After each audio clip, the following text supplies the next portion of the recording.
Tonight we step through a wooden door studded with iron, leaving the honk of taxis and the chatter of tour groups behind, and find ourselves suddenly alone in a passageway that smells of cool stone and old dust. Your hand brushes against the wall, and the surface is rough, warm from the day's sun, but already beginning to surrender to the evening chill.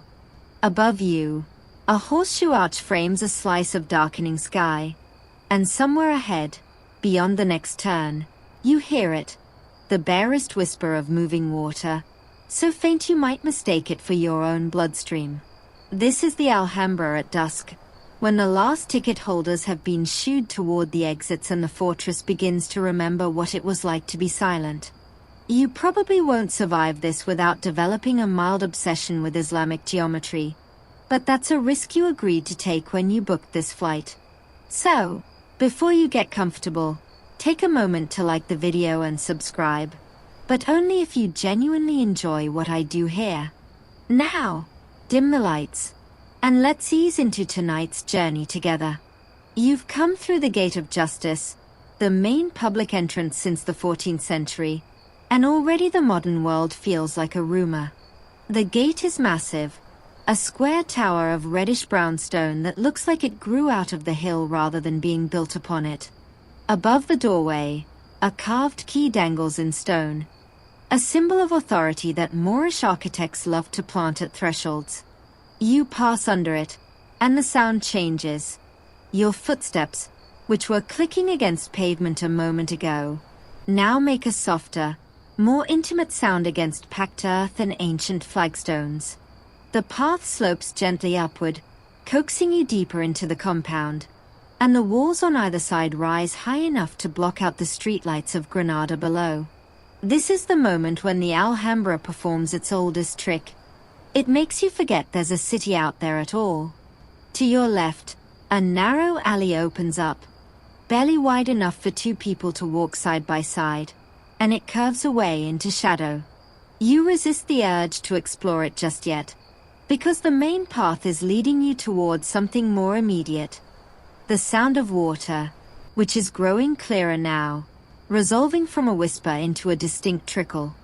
You round a corner and find yourself in a small, unassuming courtyard. Nothing grand, just a space where the walls are stained dark near the ground from centuries of moisture.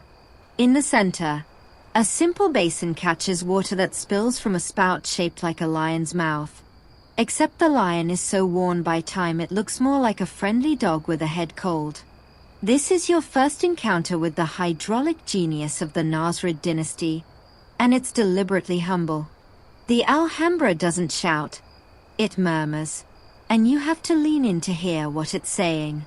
You dip your fingers into the basin, and the water is shockingly cold, straight from the Sierra Nevada snowmelt, still carrying the chill of high altitudes even after traveling miles through channels and pipes. The Moors who built this place were obsessed with water, not just as a resource but as a presence, a companion to architecture. They engineered a system that still works today, gravity-fed and elegantly simple, sending water through every courtyard, every bath, every private chamber, so that the entire palace breathes with the sound of it. You stand there for a long moment, letting the trickle fill your ears, and you realize you haven't thought about your phone in at least 3 minutes. That's a small miracle in itself. The courtyard you're in is called the Mexua, though that name came later, after the Christians converted it into a chapel. Originally, this was a place for public business, where the Sultan would hear petitions and dispense justice, which explains why it's relatively plain compared to the private spaces you'll find deeper in. The walls are covered in tile work, yes, but it's geometric, repetitive, designed to be looked at by many eyes rather than studied by one. Above the tiles, stucco carvings spill across the walls like frozen honey, intricate patterns of leaves and stars and Arabic script, but they're set high enough that you have to crane your neck to appreciate them. The message is clear. This is a space for work, not for lounging. You wouldn't want to get too comfortable while waiting to plead your case. But now, in the near dark, With only a few discrete lights glowing along the base of the walls, the Mexua feels different. It feels like a waiting room for ghosts. You walk to the far end, where a small mihrab niche indicates the direction of Mecca, and you notice that someone has left a single dried rose petal on the ledge. You don't touch it. You just stand there, facing east, and listen to the water behind you. And for a moment you understand why people come here alone at night, despite the rules, despite the guards. The Alhambra at this hour feels less like a monument and more like a living thing that has simply decided to rest. You turn back toward the entrance, but instead of leaving, you notice a small door set into the western wall, half hidden by a wooden screen. It's slightly ajar, and beyond it, you can hear the water more urgently, a steady stream rather than a trickle. You push the door gently, and it swings open without a sound, revealing a narrow passage that descends into deeper shadow. This is not the way the tour groups go. This is the path the servants once used, carrying firewood and linens and trays of fruit to the private apartments above. You step through, and the door closes behind you with a soft click, sealing you into the quiet heart of the palace. The passage slopes downward, and the air grows cooler, damper. You can smell earth now, and something else, something mineral, like old coins. The walls here are rougher, less decorated, because this was never meant to be seen by royal eyes.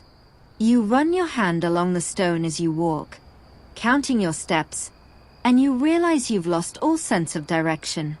The sound of water is everywhere now, surrounding you, and you can't tell if it's coming from ahead or behind or from inside the walls themselves. You keep walking, because there's nothing else to do, and because the passage seems to want you to keep walking, to lead you deeper into the dream. And then, without warning, the passage opens into a small courtyard, open to the sky, where a single fountain splashes softly in the center. The walls around you are blank, unadorned, but the fountain is exquisite, an octagonal basin carved from a single block of marble, with water bubbling up from its center and spilling gently over the sides. You stand at the edge, watching the ripples catch the starlight, and you realize this must have been a private garden, a place where someone once sat alone in the dark, just as you're doing now. You don't know who, and you never will. But the fountain remembers. The water remembers. And for a little while longer. So will you. You leave the small fountain courtyard through an archway on the far side, and immediately the sound of water changes again, becoming more purposeful, more directed. It's no longer just ambient background noise. It's leading you somewhere, pulling you forward like a thread through a labyrinth. The passage narrows, then opens into a long, rectangular space where the floor is paved in terracotta and the walls rise 2 stories high, pierced by windows that let in slivers of indigo sky. This is the Mexua's anteroom, a transitional space between public business and private life, and here the water asserts itself as the dominant presence. You follow it to a corner where a narrow channel cut into the floor carries a stream of startling clarity, moving fast enough to create tiny whirlpools around the edges. You crouch down and watch it for a while. This piece of mountain river that has agreed to flow through a palace for 7 centuries, and you wonder if it ever gets tired of the circuit. The channel disappears through a small opening in the wall, and you realize you can't follow it there. So you stand and look for another way. Across the room, a doorway leads into a larger space, and you can see lamplight flickering beyond it. Soft and warm, though you know there's no one there. You walk toward it, and as you cross the threshold, you find yourself in the heart of the Mexua's upper level, a room that was once used for meetings and receptions. The ceiling is a masterpiece of interlocking wooden beams, painted in faded reds and greens and golds, and the walls are covered in tile work that climbs to waist height before giving way to more stucco carving. But what catches your attention, what holds you there in the center of the room, is the fountain. It's set into the floor, not raised like the one in the courtyard. A shallow basin of white marble that sits flush with the terracotta tiles. Water wells up from its center and spills silently over the rim, disappearing through a grate that must lead back to the channel you just saw. You step closer, and you notice that the basin is carved with a single line of Arabic script around its edge, the letters flowing like the water itself. You can't read it, but you don't need to. The fountain is speaking in a language older than words, the language of continuous movement, continuous presence. You sit on the edge, careful not to block the flow, and you let your hand drift through the water. It's still cold, still mountain cold, and you wonder how many hands have done exactly this over the centuries. A sultan's cousin, bored during a long meeting. A Christian princess, lonely in her new home. A 19th century romantic poet, looking for inspiration. And now you. Historians still argue whether the Alhambra's water system was primarily symbolic or practical, whether the Nasrid sultans built it for show or for survival. The truth, as usual, lies somewhere in the middle. Yes, the fountains and channels were designed to cool the air, to provide drinking water, to irrigate the gardens. But they were also meant to demonstrate power, to show that the Sultan could command the mountains themselves to send their snowmelt down to his palace. Water in this part of the world is life, and controlling it is controlling everything. The Alhambra's founders understood this better than most, and they engineered a system so elegant, so efficient, that it still functions today without pumps or electricity, powered entirely by gravity and the slow melt of distant snow. You stand and walk to one of the windows, looking out over the Darro Valley. Below you, the lights of Granada are beginning to twinkle on, scattered like fallen stars across the dark bowl of the plain. Somewhere down there, people are eating dinner, watching television, arguing about politics. Up here, you're in another world entirely. A world where the only sounds are water and wind and your own breathing. You lean against the window frame, and the stone is still warm from the day's sun, holding on to the heat like a memory. This is one of the Alhambra's quiet gifts. The way it holds onto things, the way it refuses to let go. But you can't stay here forever, much as you'd like to. The water is still calling, still leading you deeper, and you have to follow. You leave the reception room through a door on the north side, and you find yourself in a narrow corridor that runs along the edge of a courtyard you haven't seen yet. Through an arched window, you catch a glimpse of it. A long pool of water, perfectly still, reflecting the dark shape of a tower and the first faint stars appearing overhead.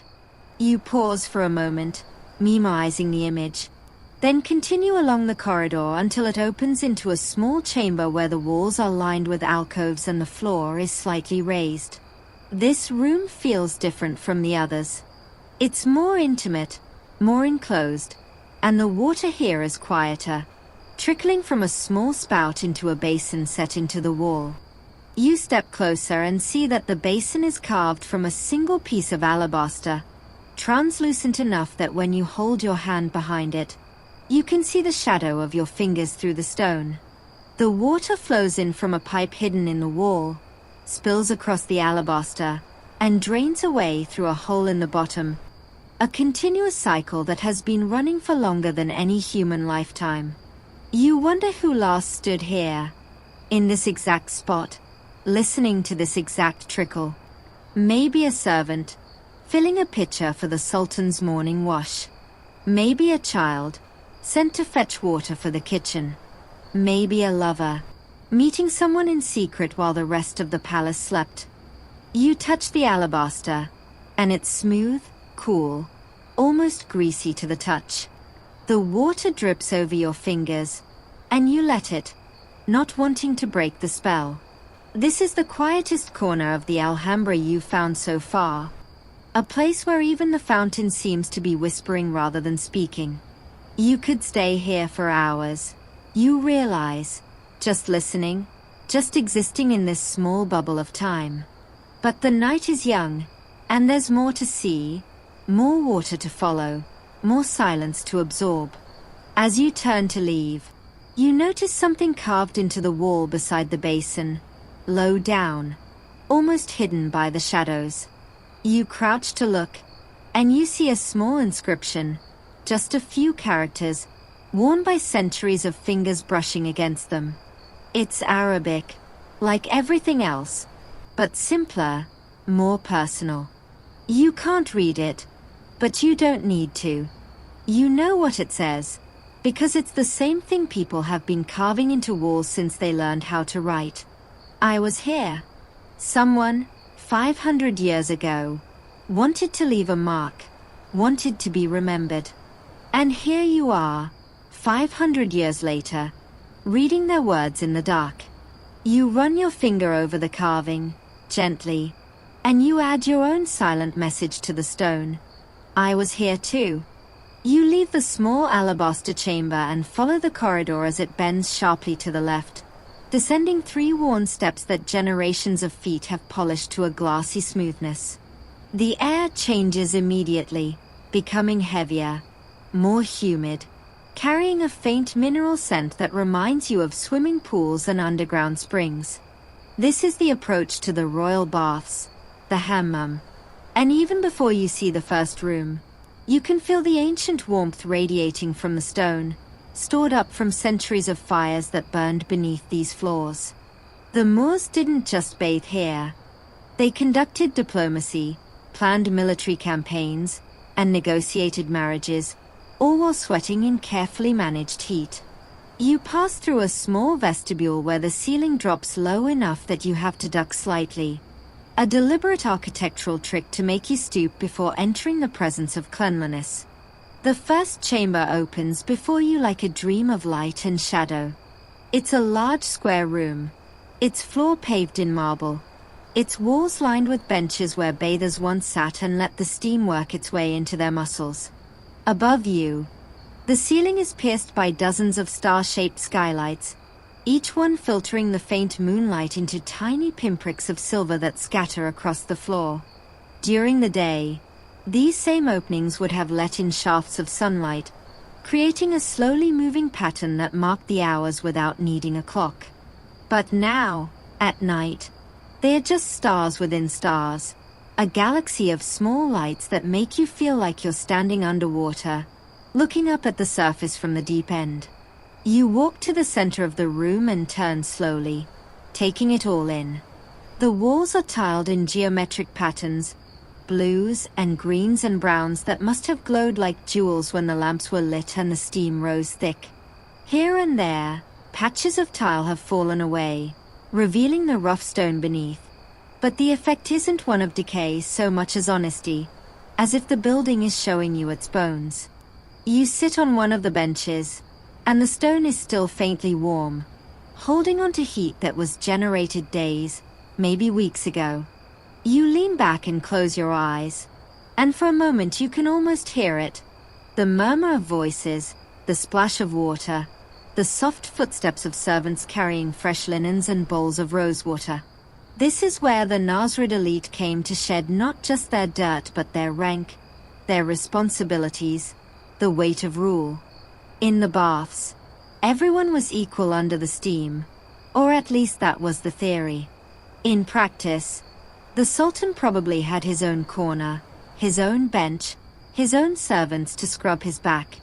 But still, there was something leveling about the hammam, something that reminded even the most powerful that they were, after all, only flesh and bone.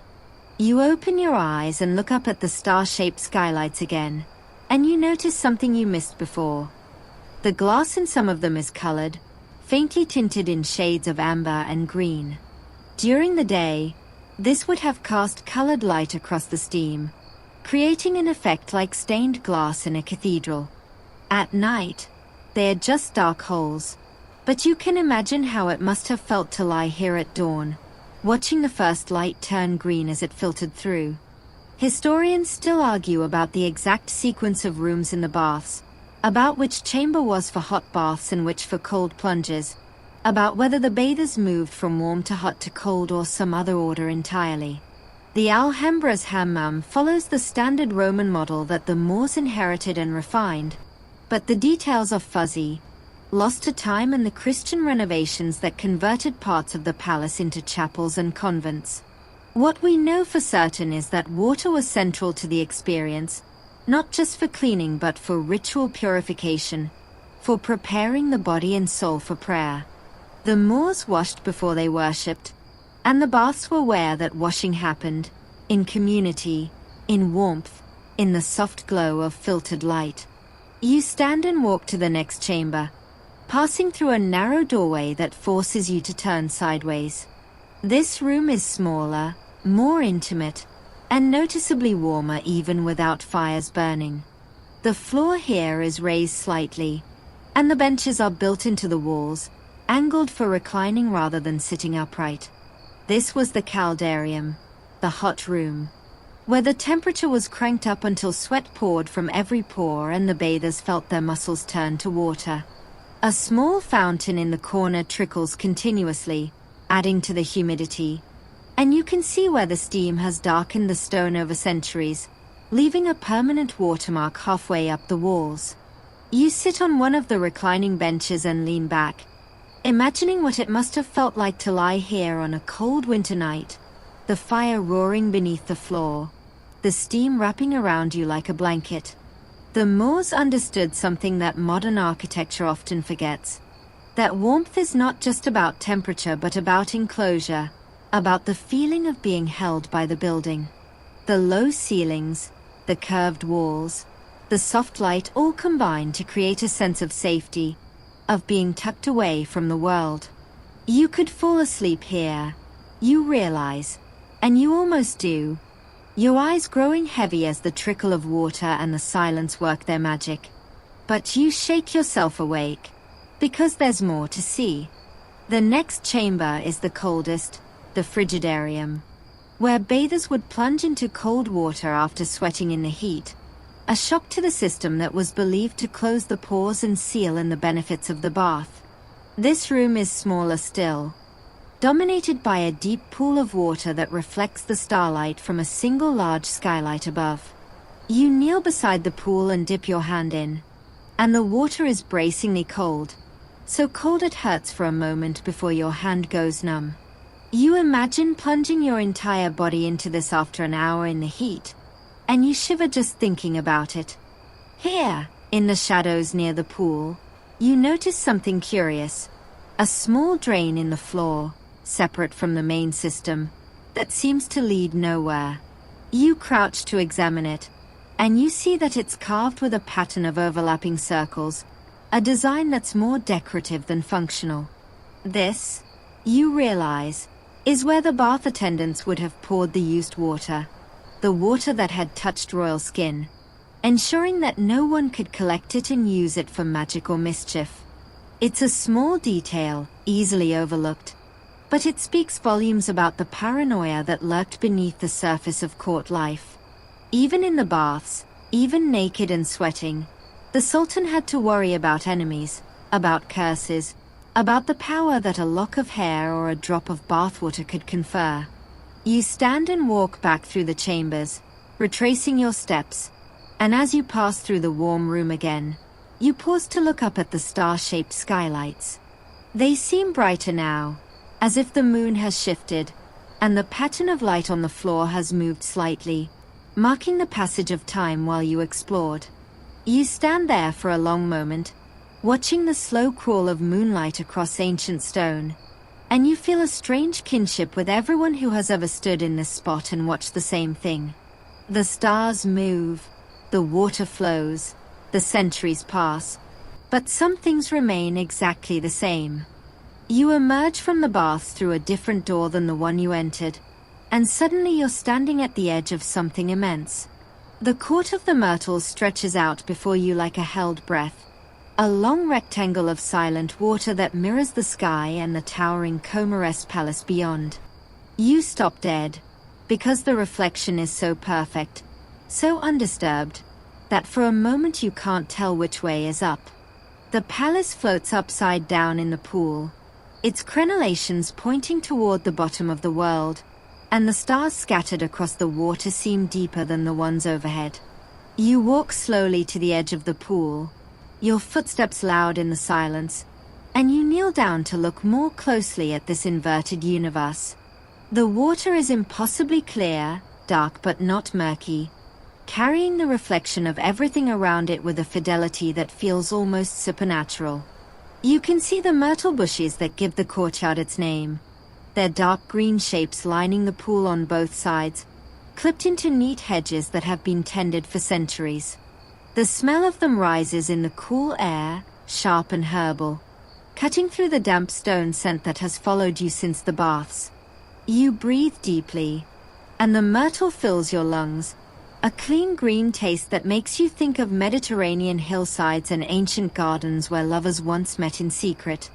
The pool itself is enormous, running almost the entire length of the courtyard, and it's shallow enough that you can see the bottom, paved with white marble that glows faintly in the starlight. Small fish drift through the water, dark shapes that appear and disappear like thoughts, and you watch them for a while as they navigate this silent world. They are koi, you realize, introduced long after the Moors were gone, but they seem to belong here now, their slow movements adding to the hypnotic quality of the scene. One of them rises to the surface and breaks the reflection for a moment, sending ripples across the inverted palace, and you watch as the image shimmers and slowly reforms. You stand and walk along the edge of the pool, heading toward the far end where the courtiers tower looms against the night sky. The courtyard is lined with slender columns, their marble shafts catching the starlight, and delicate arches that frame views of the water from every angle. This was designed to be seen from above, from the windows of the surrounding rooms, where the Sultan and his court could look down on the pool and watch the clouds drift through its surface. But at ground level, it's just as powerful, just as mesmerizing, because you're close enough to see the tiny ripples where insects land on the water, to hear the almost imperceptible sound of the fountain at the far end. There is a fountain, you realize, though you hadn't noticed it at first because it's so quiet. At the center of the pool, where the long rectangle widens slightly, a small jet of water rises barely an inch above the surface, then falls back with a sound so soft it's barely a whisper. This is the heart of the courtyard, the point where the water breathes, and you stand at the edge and watch it for a long time, letting the gentle rise and fall mark the passage of minutes. The fish gather near it, drawn by the movement or the oxygen, and their dark bodies circle slowly in the faint moonlight. Historians still argue about the symbolic meaning of this courtyard, about whether the pool was meant to represent the 4 rivers of paradise or simply to cool the air and please the eye. The Moors were fond of layers, of meanings piled upon meanings, and it's entirely possible that the architects intended all of these interpretations at once. The Quran describes paradise as a garden with flowing rivers, and the Alhambra was designed as a paradise on earth, a place where the faithful could taste the joys that awaited them in the next life.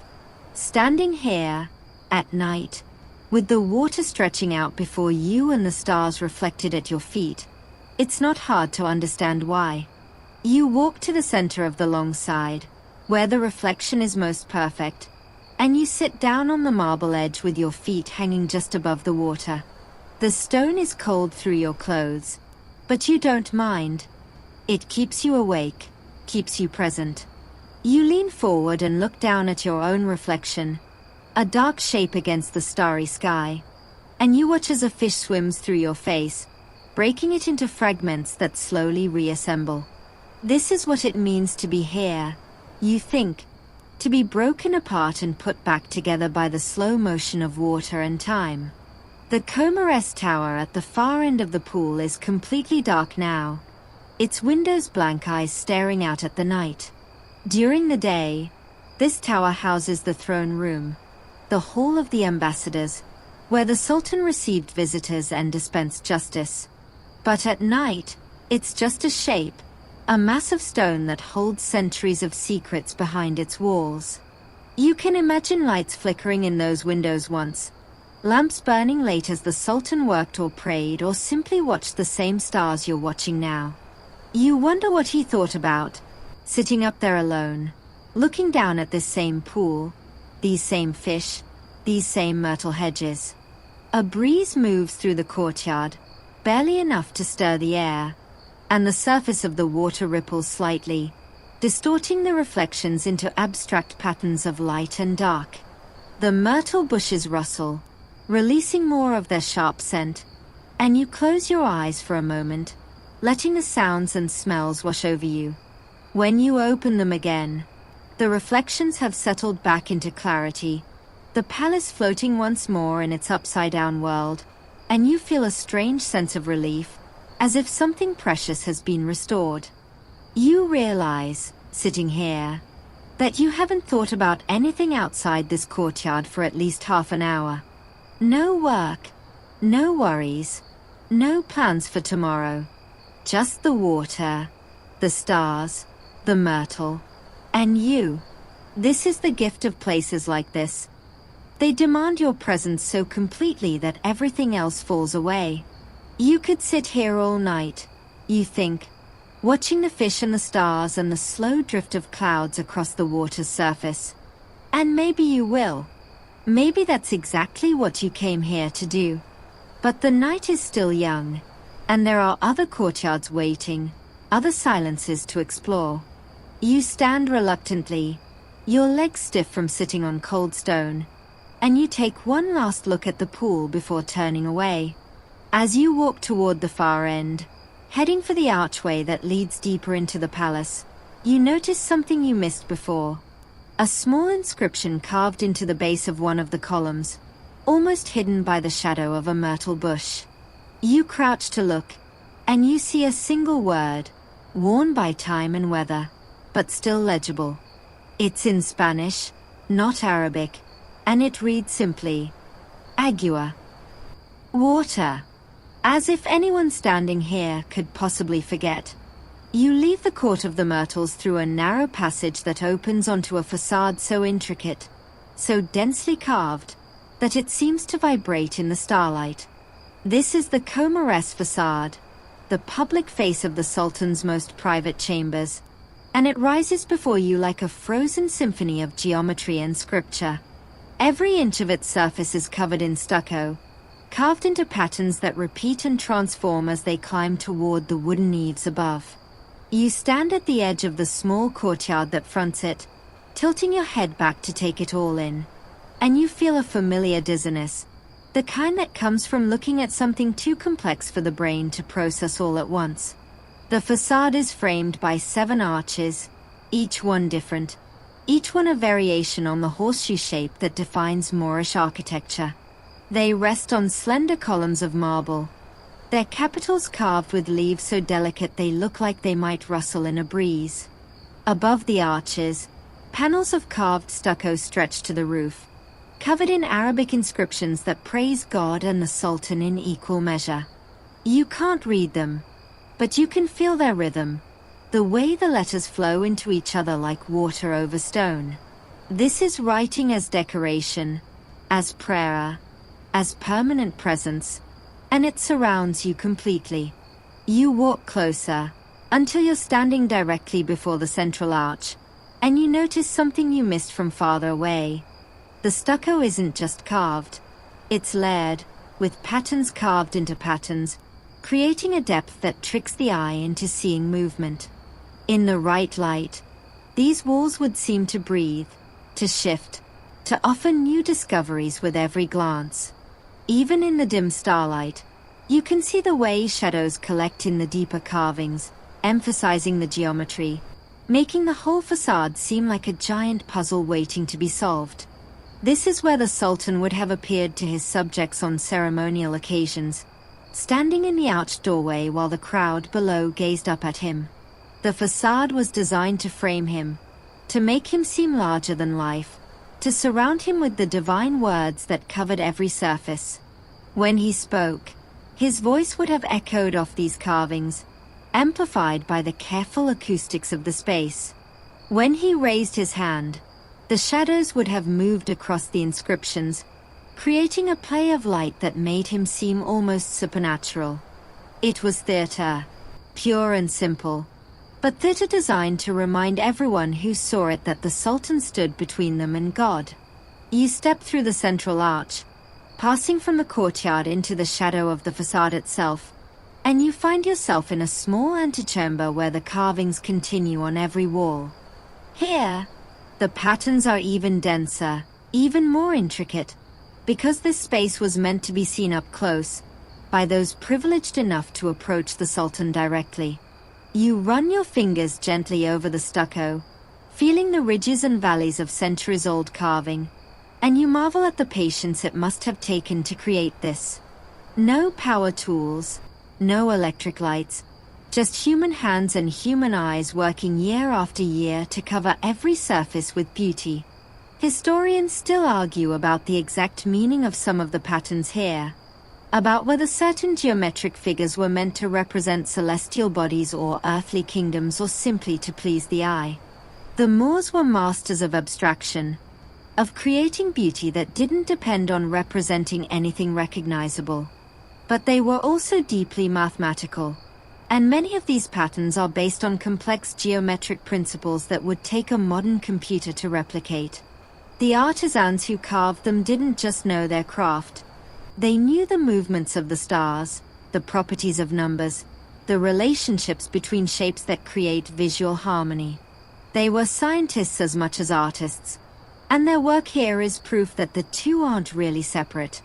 You move deeper into the antechamber, and you notice that the carvings change as you go, becoming simpler, more open, as if the building is breathing out after the intensity of the facade.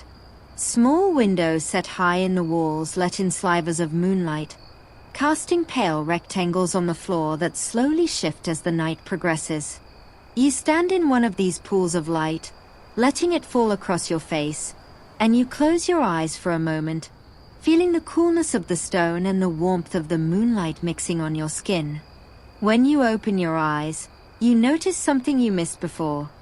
A small niche set into the wall, barely deep enough to hold a lamp, but carved with a pattern so fine it looks like lace.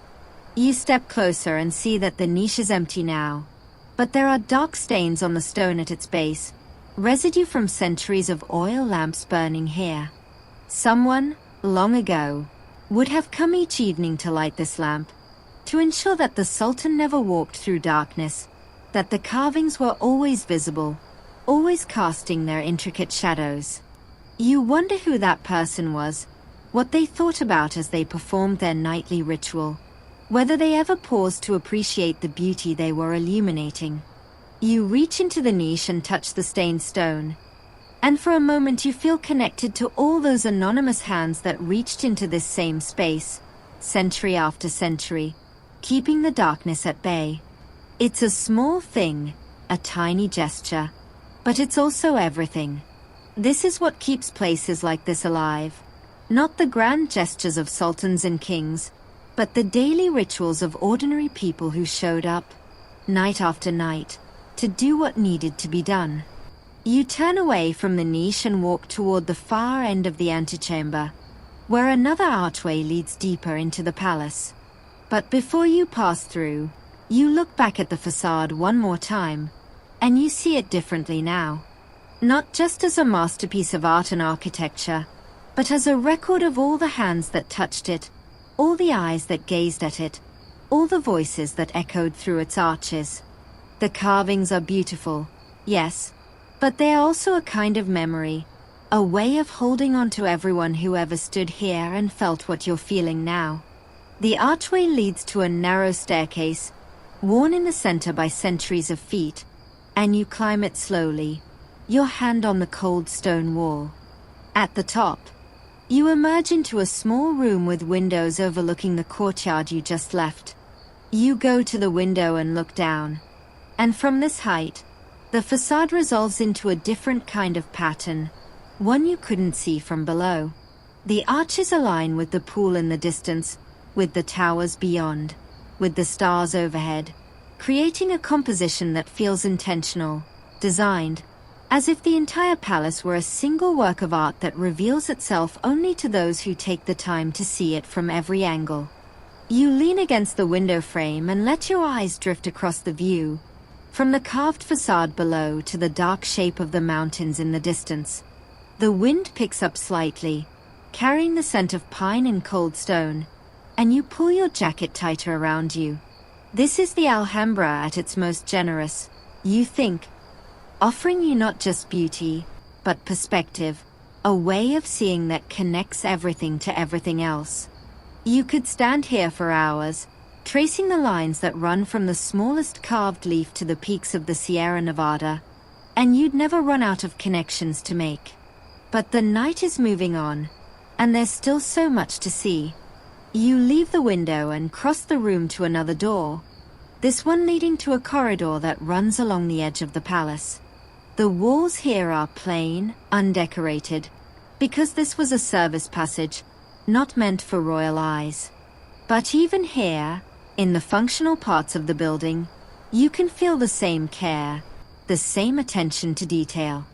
The floor slopes slightly to channel water, the ceiling arches to distribute weight, the walls curve to catch the light. Nothing was left to chance, nothing was merely practical. Everything was designed, and everything still works, centuries later, because the people who built this place understood something fundamental about how buildings should behave. The corridor leads you to a heavy wooden door, banded with iron, and you know without being told that this is the entrance to something significant. You push it open, and you step into the hall of the ambassadors, and for a moment you forget to breathe. This is the largest room in the Alhambra, the throne room of the Nasrid sultans, and it opens around you like an inverted ship, its cedar ceiling soaring to a height that seems impossible given the relatively modest exterior of the tower that contains it. You stand in the center of the room, turning slowly, and the sheer scale of the place presses in on you from every direction. The walls are covered in tile work that climbs to waist height, then gives way to more stucco carving, more inscriptions, more geometric patterns that seem to multiply as you look at them. 9 windows pierce the walls, 3 on each side, their arches framing views of the Al Basin district across the valley, the Generalife Hills to the east, the sprawling plain of Granada to the west. During the day, this room would be flooded with light, the sun streaming through the windows and picking out every detail of the carvings. But at night, with only the starlight filtering in, the room is a study in shadows, the carvings receding into darkness, the ceiling disappearing into blackness above. You walk to the central window on the north wall, the one that would have been directly behind the Sultan's throne, and you look out at the view. Below you, the Darrow River catches the starlight in flashes as it winds through the valley, and the lights of the Al Basin flicker on the opposite hillside like earthbound stars. This is what visitors would have seen when they approached the Sultan. His silhouette framed against the light, his face in shadow, his body surrounded by the glory of the setting sun or the rising moon. It was a carefully orchestrated effect, designed to make the Sultan seem otherworldly, a figure of power and mystery who existed somewhere between earth and sky. Historians still argue about the exact placement of the throne, about whether it sat directly against the wall or slightly forward, about whether the Sultan sat cross-legged on cushions or on a raised platform. But everyone agrees on one thing. The effect was intentional, and it was devastating. When you approach the Sultan, you approach the light, and he sat with his back to it, so that you saw him only as a shape, a silhouette, a presence that filled the space between you and the sun. You couldn't read his expression, couldn't see his eyes, couldn't gauge his mood. You could only wait, and hope, and try not to tremble. You stand in that same spot now, looking out at the same view, and you try to imagine what it felt like to be one of those visitors. You've come a long way, perhaps, riding for days or weeks across mountains and plains, bearing gifts and petitions and messages from your own ruler. You've been searched, questioned, delayed, kept waiting in anterooms while servants brought you tiny cups of sweet tea and asked apparently casual questions about your business. And finally, you're admitted to this room, this vast space that makes you feel small. And you see the Sultan sitting there, dark against the light, and you realize that everything you've heard about him is true. He is not quite human. He is something else, something that sits between you and the sun. You turn away from the window and look back at the room, and now you see it differently. The carvings on the walls aren't just decoration. They're a kind of scripture, a constant reminder of the divine order that the Sultan represents. The inscriptions repeat the same phrases over and over. There is no victor but God. Blessings on our Lord Muhammad. Glory to our Lord the Sultan. They surround you, overwhelm you, leave no room for doubt about who holds power here and where that power comes from. The Sultan rules by God's will, and God's will is written on every surface, in every curve of every letter. You walk to the center of the room and look up at the ceiling, straining to see it in the darkness. It's made of cedar, thousands of interlocking pieces fitted together without a single nail, forming a pattern of stars within stars that represents the 7 heavens of Islamic cosmology. During the day, when the light hits it just right, the ceiling seems to float, to hover above the room like a vision of paradise. At night, it's just darkness, but you can feel its presence above you, a weight of wood and meaning pressing down from the shadows. A small sound draws your attention, a scratching, a rustling, coming from somewhere near the base of the wall. You walk toward it, your footsteps silent on the tile floor, and you see a mouse, no bigger than your thumb, scurrying along the edge of the room. It pauses when it senses your presence, its tiny nose twitching, then disappears through a gap in the stonework where the mortar has crumbled away. You smile in the darkness, thinking about all the mice that have lived in this room over the centuries, all the small lives that have played out beneath the gaze of sultans and ambassadors, all completely oblivious to the grandeur around them. The mouse doesn't care about inscriptions or thrones or the 7 heavens. It cares about crumbs and warmth and staying alive. In some ways, you think, the mouse might be the wisest creature in this room. You sit down on the floor, your back against the wall where the throne once stood, and you let the silence settle around you. This room has heard so much. Declarations of war and treaties of peace, marriage proposals and threats of invasion, poetry recited and prayers whispered. It has held the weight of a dynasty, the dreams of a kingdom, the fears of countless men who knelt here and hoped for mercy. And now it holds only you, sitting in the dark, listening to the faint sounds of the night outside.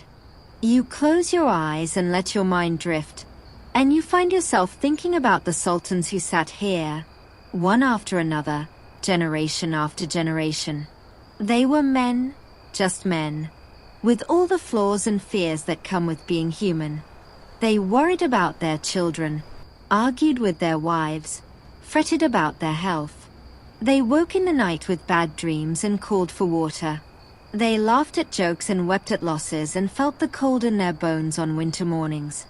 But when they sat here, in this room, with the light behind them and the ambassadors before them, they became something else. They became symbols, vessels, carriers of an idea that was bigger than any individual.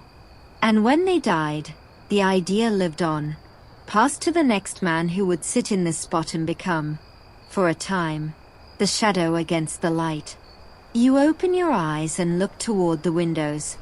The moon has moved while you've been sitting here, and the light falling through the arches has shifted, creating new patterns on the floor. You watch as a sliver of moonlight creeps across the tiles, slowly, almost imperceptibly, marking the passage of time in a way that clocks never could.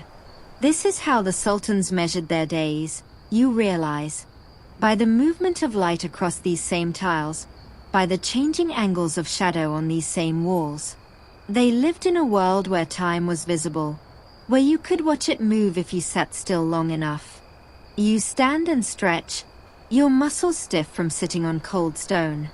You walk to the window again and look out at the Al Basin, at the scattered lights that mark houses where people are sleeping, eating, making love, arguing, dreaming. They don't know you're here, watching from this ancient room, and you don't know them either.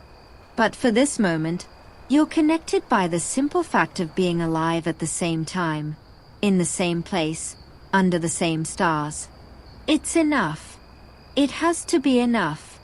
You leave the hall of the ambassadors through a small door hidden in the corner, one that servants would have used to bring refreshments and messages without disturbing the solemnity of royal audiences. The passage beyond is narrow, barely wide enough for your shoulders, and it descends steeply, the steps worn into smooth hollows by centuries of feet. You descend carefully, one hand on the wall, feeling your way through the darkness until the passage opens into a small courtyard that stops you cold with its unexpected intimacy. This is the drowsy Gardens, though that name came later, bestowed by Christians who found the space charming and didn't know what else to call it. The Moors called it something else, something that's been lost, but the space itself doesn't care about names. It's a small rectangle, perhaps 30 feet on each side, enclosed by high walls that block out everything except the sky above. A cypress tree grows in one corner, its dark shape reaching toward the stars, and along one wall, a hedge of myrtle releases its sharp perfume into the cool air. In the center, a fountain trickles softly, its basin catching the moonlight and holding it like a bowl of liquid silver. You step into the garden and immediately feel the shift. This is not a space for audiences or ceremonies or displays of power. This is a private place, a place for one person, or two, or none.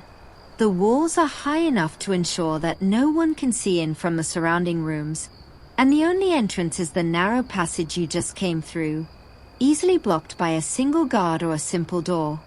Here, the Sultan could escape the weight of rule, could sit alone with his thoughts or meet with someone who mattered more than ambassadors and generals. You walk to the fountain and sit on its edge, letting your fingers trail in the water. It's cold, colder than the other fountains you've touched, and you realize this water comes from a different source, a different channel, a different mountain. The Moors didn't just build one water system. They built many, each one serving different purposes, different gardens, different needs. This fountain might have been fed by a spring rather than the main aqueduct, might have carried water that was considered purer, more sacred, more suited to private contemplation. The cypress tree draws your attention, and you stand to examine it more closely. It's old, impossibly old, with a trunk so thick you can't reach around it and branches that twist upward like arms raised in prayer. Cypresses were planted in Moorish gardens for their shape, their color, their association with eternity and the afterlife. They don't die easily, don't change much from decade to decade, don't remind you of the passage of time the way other trees do. This one has been here for centuries, watching the garden change around it, watching sultans come and go, watching Christians arrive and Moors depart. It doesn't care. It just grows, slowly, patiently, reaching for the sky. Behind the cypress, half hidden by its branches, you notice a small opening in the wall, a gap that might be a door or might just be a shadow. You push through the branches carefully, their needles soft against your skin, and you find yourself facing a narrow stairwell, barely wide enough for one person, that winds upward into darkness. This is not on any map, not in any guidebook, not mentioned in any history you've read.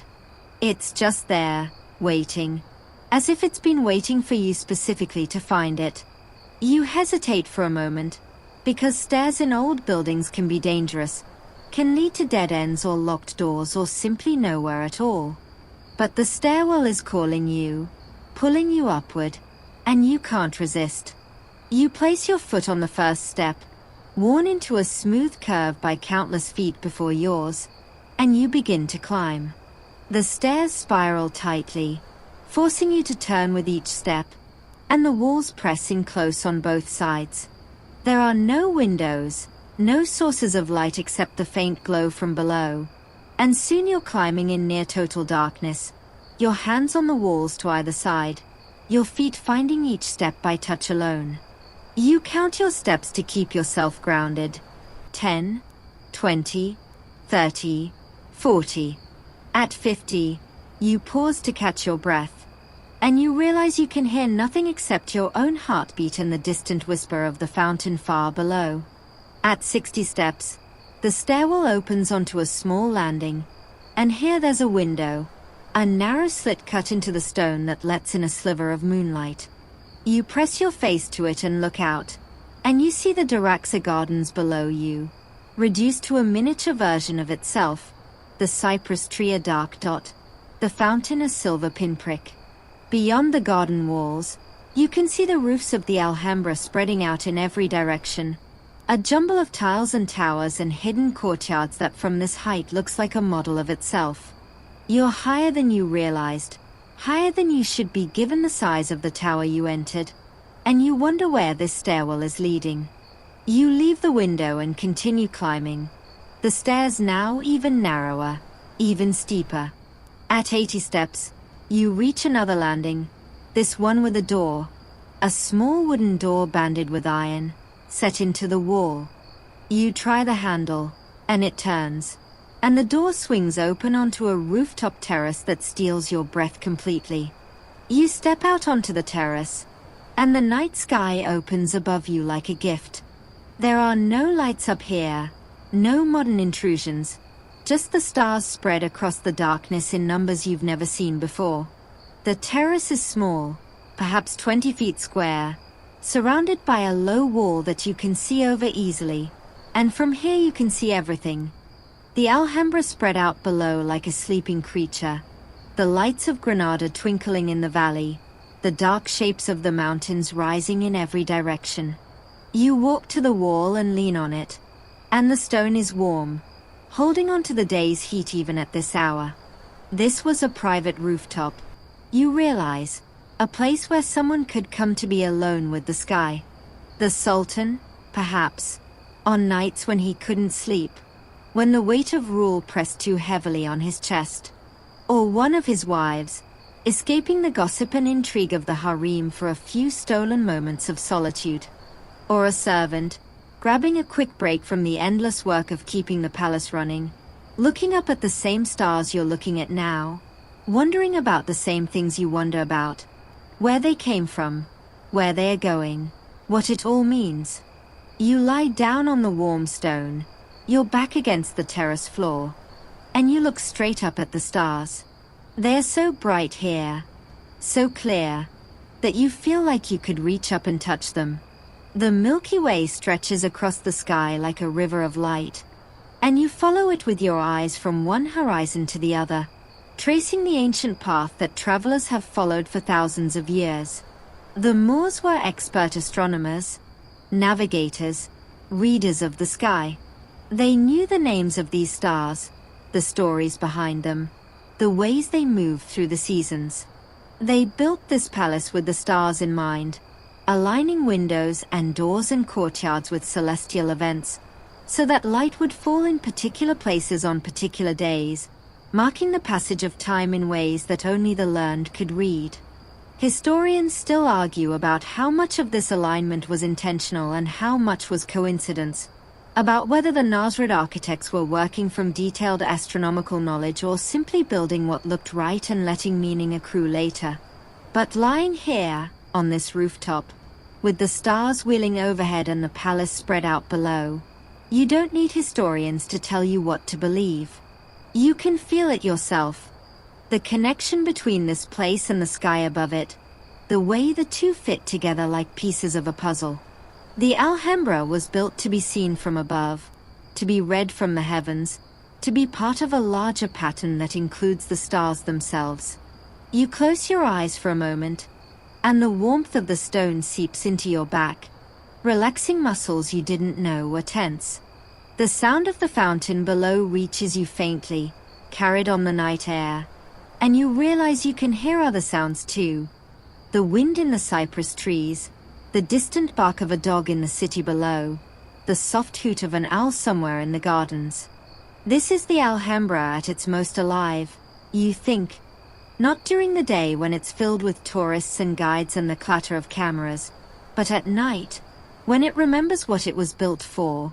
When it returns to its original purpose as a place of peace and contemplation and connection to something larger than itself. You open your eyes and look at the stars again, and you try to pick out the ones the Moors would have known, the ones they used to navigate across deserts and seas. You can't, of course. You're not an astronomer, and the night sky is just a jumble of lights to you. But you don't need to know their names to feel their presence, to understand that they've been here longer than this palace, longer than this city, longer than human memory itself. They'll be here long after the Alhambra has crumbled to dust, long after the last human has looked up at them and wondered. And for some reason, that thought doesn't make you sad. It makes you grateful to be here now, in this moment, on this rooftop, under these stars. You stay on the rooftop for a long time, watching the stars whirl slowly overhead, feeling the stone's warmth slowly leach away as the night deepens. Eventually, the cold seeps through your clothes and forces you to move, to descend the narrow stairwell and return to the gardens below.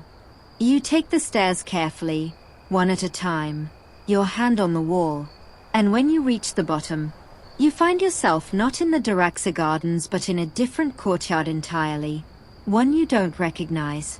The stairwell must have branched somewhere in the darkness, must have offered a choice you didn't notice, and now you're somewhere new, somewhere unexpected.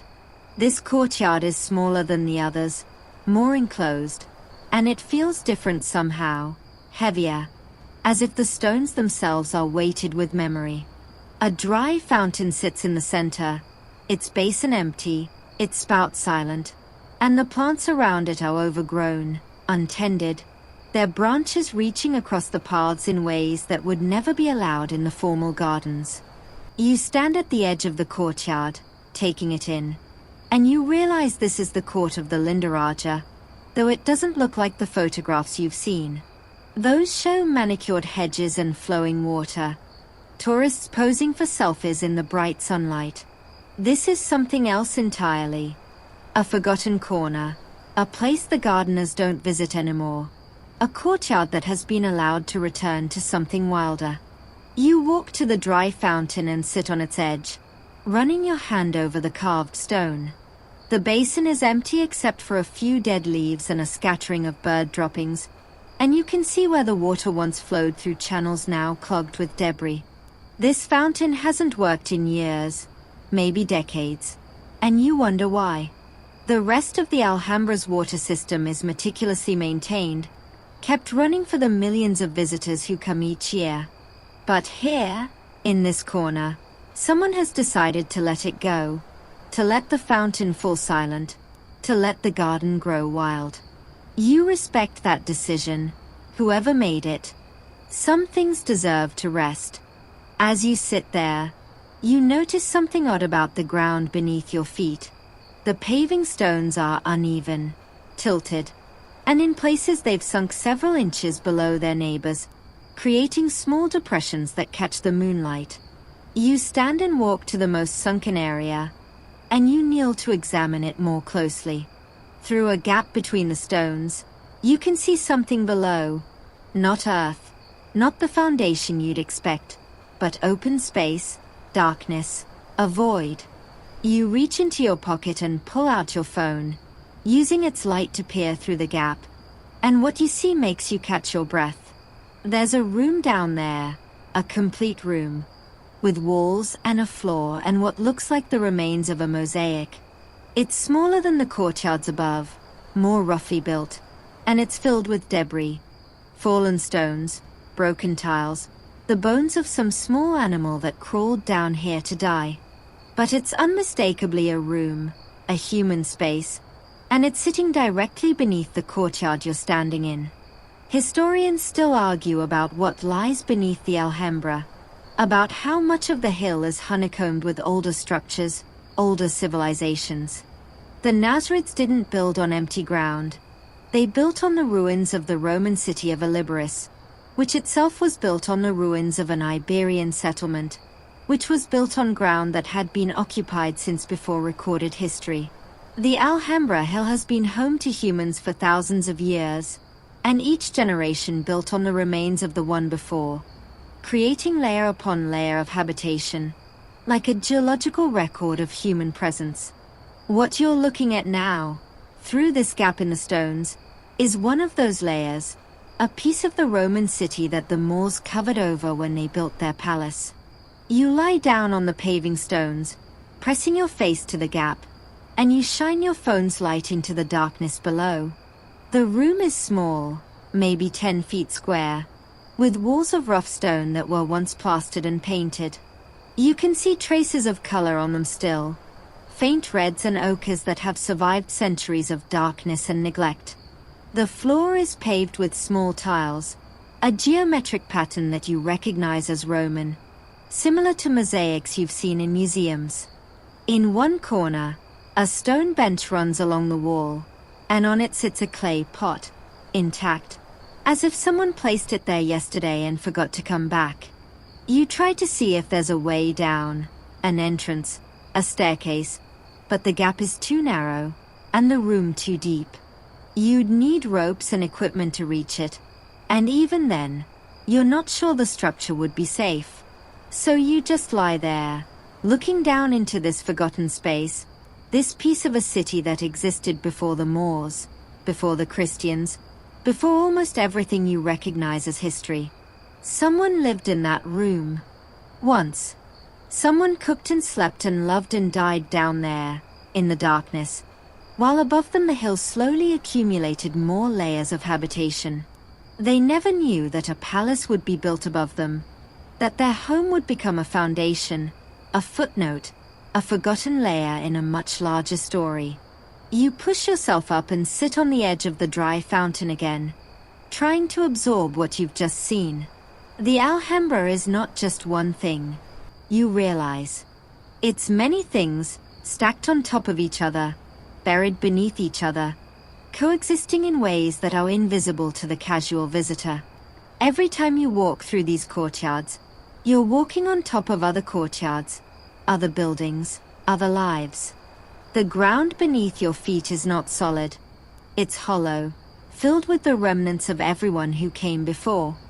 The dry fountain seems different now, sadder, as if it knows what lies beneath it. You touch its carved stone again, and you wonder if the Romans who lived down there ever imagined that someone would sit here, centuries later, thinking about them. Probably not. They were too busy living their lives, worrying about their own problems, their own loves, their own deaths. They didn't have time to think about the distant future, about people who would dig through their ruins and wonder who they were. And yet here you are, doing exactly that. You stand and walk to the edge of the courtyard, where a small archway leads to another space. But before you leave, you turn back and look at the sunken paving stones, at the gap where you glimpsed the Roman room. You want to mark it somehow, to remember this spot, but there's nothing to mark it with, and even if there were, you're not sure you should. Some things are meant to stay hidden, meant to be discovered only by accident, by people who are willing to lie on cold stone and shine their lights into the darkness. You pass through the archway and find yourself in a narrow passage that runs along the edge of the palace. Through windows set high in the wall, you can see the lights of Granada, the same lights you've been seeing all night, but now they look different, smaller, less significant. Beneath those lights, you know now, there are more ruins, more layers, more forgotten rooms. The entire city is built on top of itself, a palimpsest of civilizations, each one writing over the one before. And somewhere, deep beneath the streets and buildings and plazas, the Romans are still there, still waiting, still holding on to their small rooms and their clay pots and their fragments of painted plaster. You walk slowly along the passage, your hand on the wall, and you think about time, about how much of it has passed, about how much of it is still to come.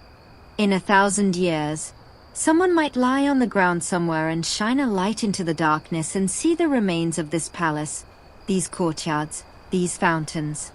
They might wonder who you were, what you thought about, what your life was like. And they'll never know, just as you'll never know about the Romans who lived beneath your feet. But for a moment, looking through that gap in the stones, you felt connected to them anyway, connected across centuries of darkness and silence. And maybe that's enough. Maybe that's all any of us can hope for. The passage leads you away from the court of the Lindaraja and toward the eastern edge of the Alhambra, where the oldest surviving palace stands watch over the valley below. You know you're approaching something different even before you see it, because the architecture changes, becomes simpler, more austere, less encrusted with decoration.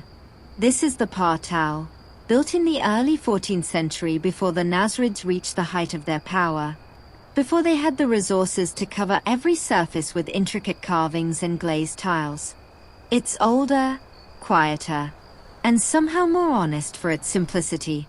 You emerge from the passage into a long courtyard dominated by a rectangular pool, smaller than the one in the Court of the Myrtles but no less powerful in its effect.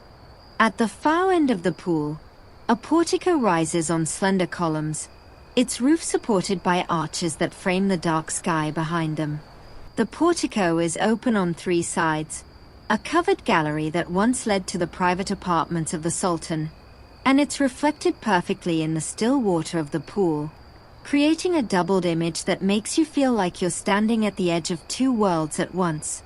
You walk slowly toward the portico, your footsteps loud on the stone paving, and as you approach, you notice that the reflection in the pool is actually clearer than the building itself.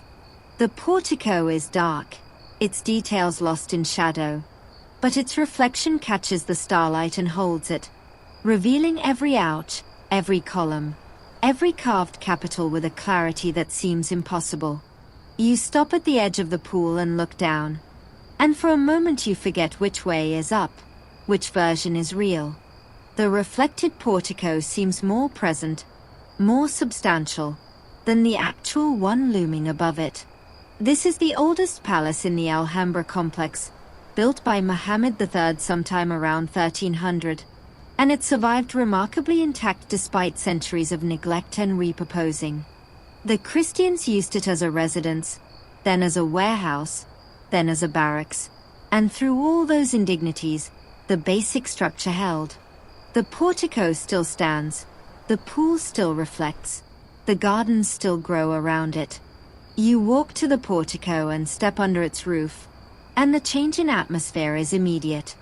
The space feels protected, enclosed, even though it's open to the air on 3 sides. The columns create a kind of filter, a membrane between you and the rest of the world, and you can feel yourself relaxing as you settle into their embrace. You sit on the low wall that runs along the edge of the portico, facing the pool, and you watch the stars drift across its surface.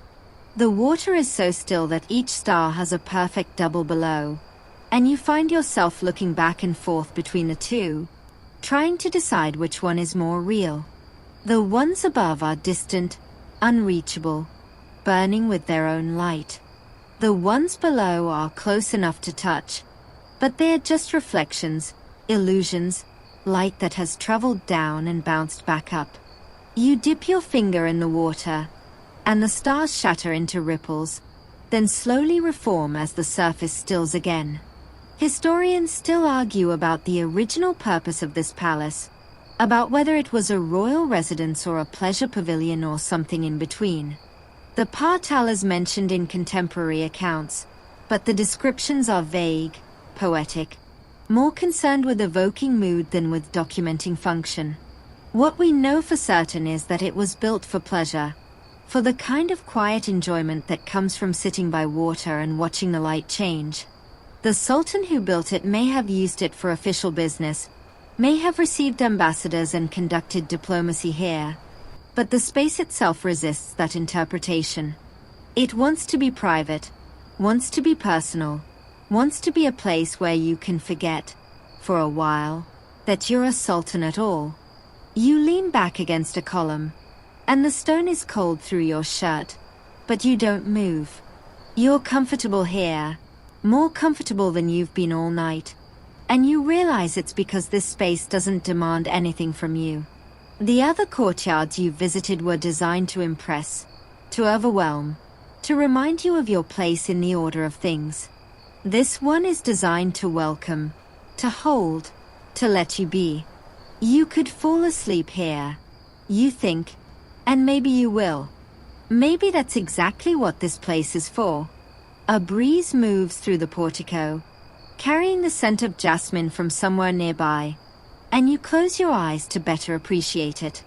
The jasmine is faint, barely there, but it's unmistakable, a sweet floral note that cuts through the stone and water smell of the rest of the palace.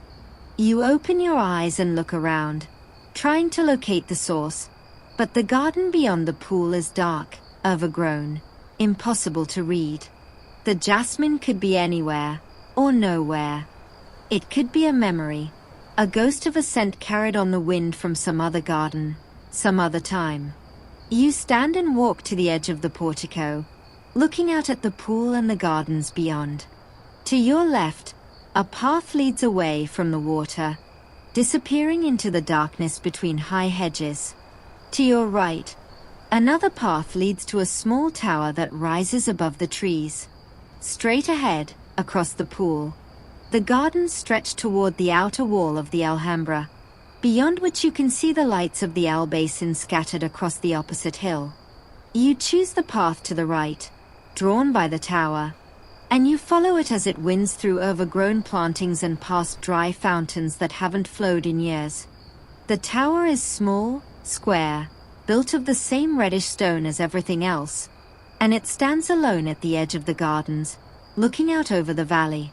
You circle it, looking for an entrance, and find a low door on the north side, half hidden by a sprawling rose bush that has long since escaped it. You push through the roses carefully, their thorns catching at your clothes, and you try the door. It opens, swinging inward on hinges that groan with the effort, and you step into a small room at the base of the tower. The room is empty, completely empty, with bare stone walls and a dirt floor. A staircase winds up the wall, leading to the upper levels, and you climb it slowly, your hand on the cold stone. The second floor is also empty, but here there are windows, narrow slits that let in the moonlight and frame views of the gardens below.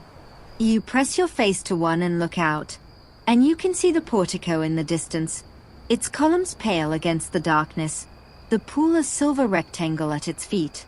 From here, the whole composition looks like a painting, a carefully arranged scene designed to be viewed from exactly this spot. You climb higher, to the third floor, and here the room is slightly larger, with wider windows that open onto a small balcony. You step out onto the balcony, and the view opens up completely.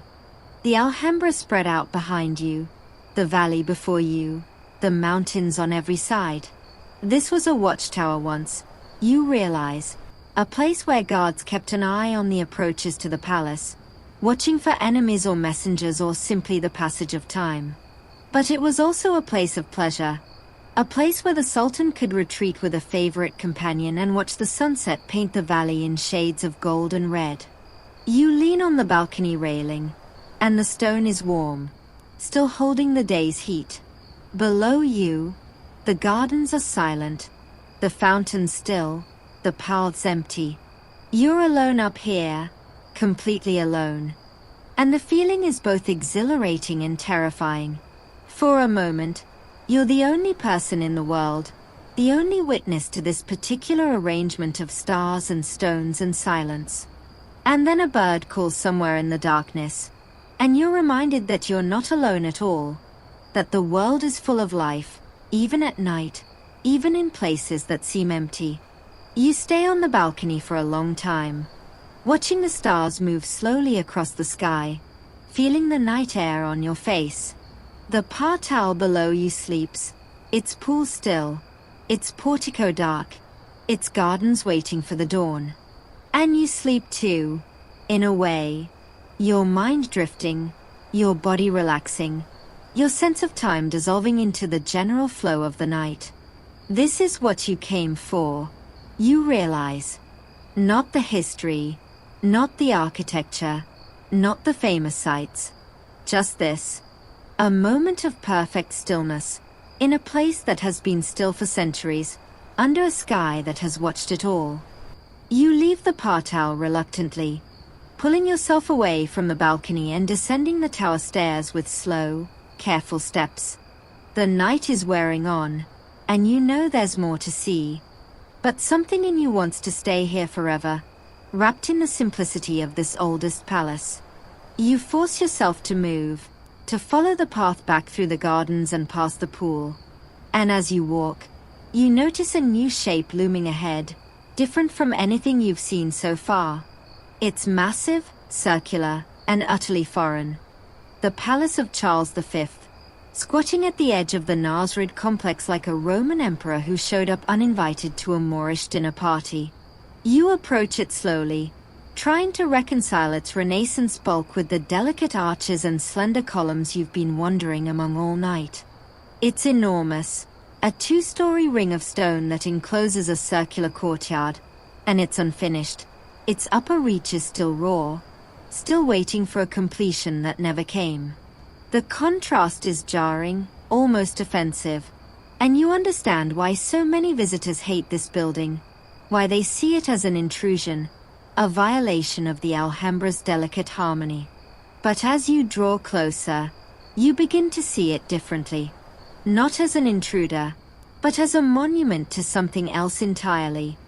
The impossibility of conquest, the way that victory always carries the seeds of its own undoing. You walk to the main entrance, a massive doorway flanked by columns and crowned with a coat of arms, and you step inside. The circular courtyard opens before you.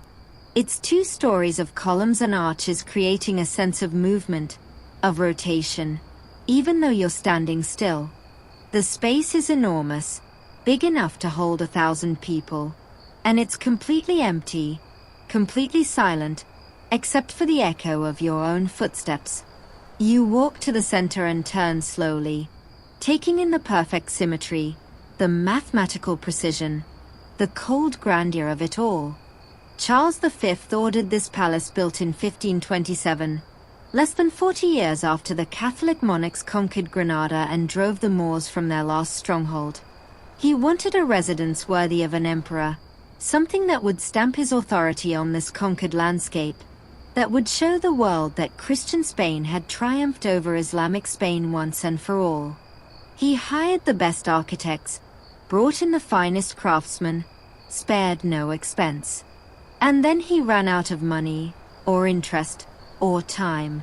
And the palace was left unfinished, a skeleton of what it was meant to be. Today, it stands as a monument to hubris, to the limits of power, to the way that history has a sense of humor. You walk to one of the ground floor columns and touch its marble surface. It's cold, colder than the Nasrid stone, and it feels different under your fingers. Smoother, more finished, less alive. The Moors left tool marks on their stone, left evidence of the human hands that shaped it. The Renaissance builders polished everything away, created surfaces that seem machine-made, that resist connection. You pull your hand back and shove it in your pocket, suddenly uncomfortable. Historians still argue about whether Charles V made a terrible mistake in building here, whether he should have chosen another site or another style or simply left the Alhambra alone. Some say his palace is a masterpiece, a brilliant example of Renaissance architecture that happens to sit in the wrong place. Others say it's a tragedy, a symbol of everything that was lost when the Moors were driven out. You're not sure what you think yet, but standing here, in the cold circular courtyard, you lean toward tragedy. Not because the building is ugly. It isn't. Exactly. But because it doesn't belong. It's like a formal speech at an intimate dinner party. Like a lecture on economics at a poetry reading. It's technically impressive, but it's missing the point. You climb the stairs to the upper level, your footsteps echoing in the empty space, and you walk along the colonnade, looking down at the courtyard below. From here, the circle is even more pronounced, the symmetry even more perfect. You can imagine the courtyard filled with courtiers, with ladies in elaborate dresses, with music and dancing and the clink of glasses. But it never was. Not really. A few events have been held here over the centuries, a few concerts, a few ceremonies. But mostly, it's been empty, waiting for a life that never came. You lean against a column and look out through one of the windows at the Nasrid palaces beyond.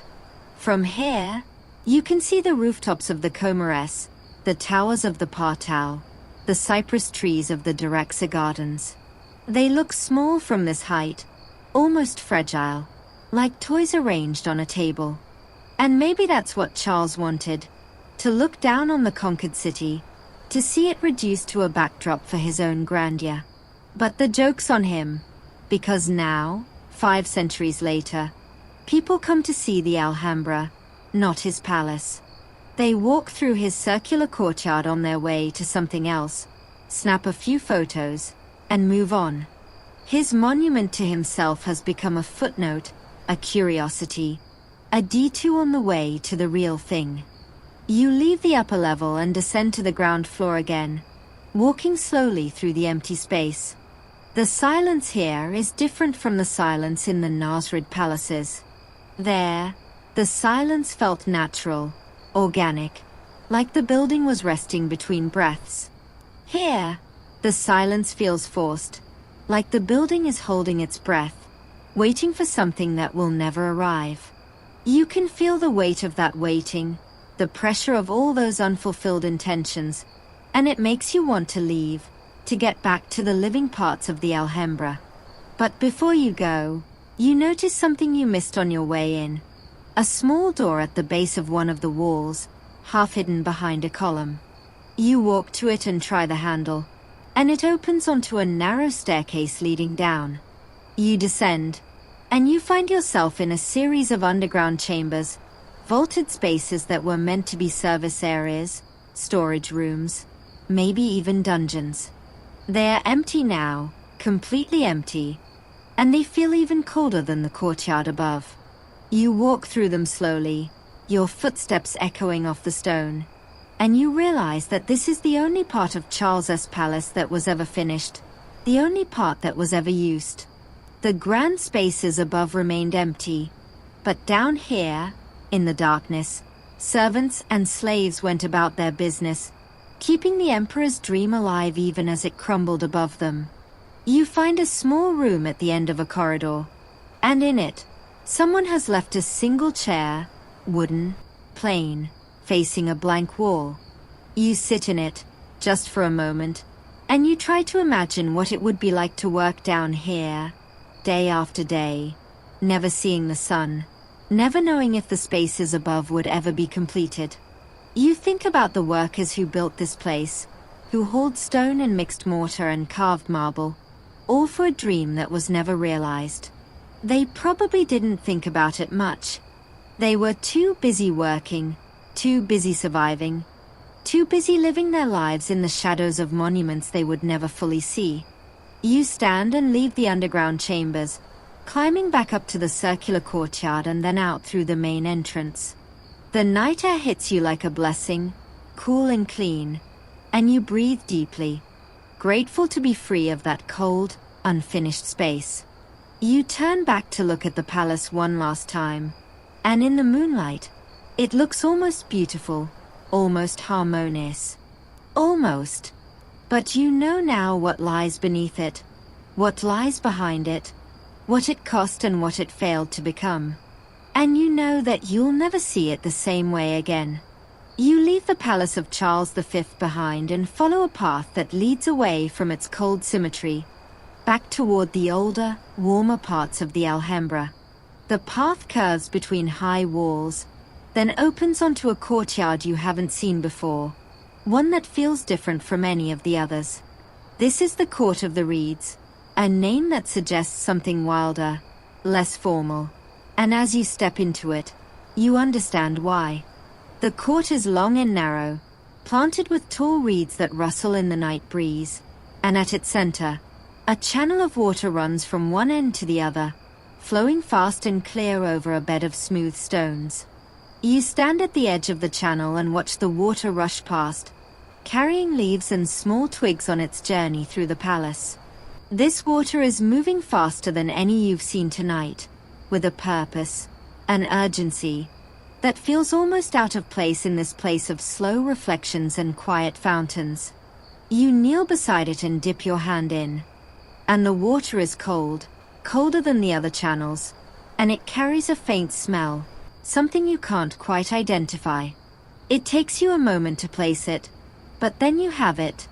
Sulfur, the faint mineral scent of hot springs and volcanic earth. This water comes from somewhere deep, somewhere beneath the hill, and it carries the memory of that journey with it. Historians still argue about the original source of the Alhambra's water, about which springs fed which channels, about whether the Nasrids tapped into natural hot springs or simply diverted cold mountain streams. The sulfur smell in this channel suggests something else entirely. That deep beneath the palace, there are thermal waters, heated by the earth itself, rising through faults in the rock to meet the cold waters from above. You imagine those waters, moving through darkness, through spaces no human has ever seen, carrying heat and minerals from the center of the earth to this small channel in a forgotten courtyard. The reeds rustle again, and you look up from the water to study them. They are tall, taller than you, with thick stems and feathery tops that catch the moonlight.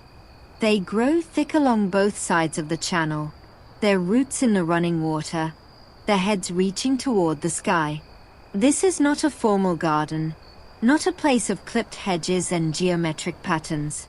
This is a wild place, a place where the Alhambra lets its guard down, where it remembers what it was before the sultans came, before the palaces were built, before the hill was tamed and shaped and covered with stone.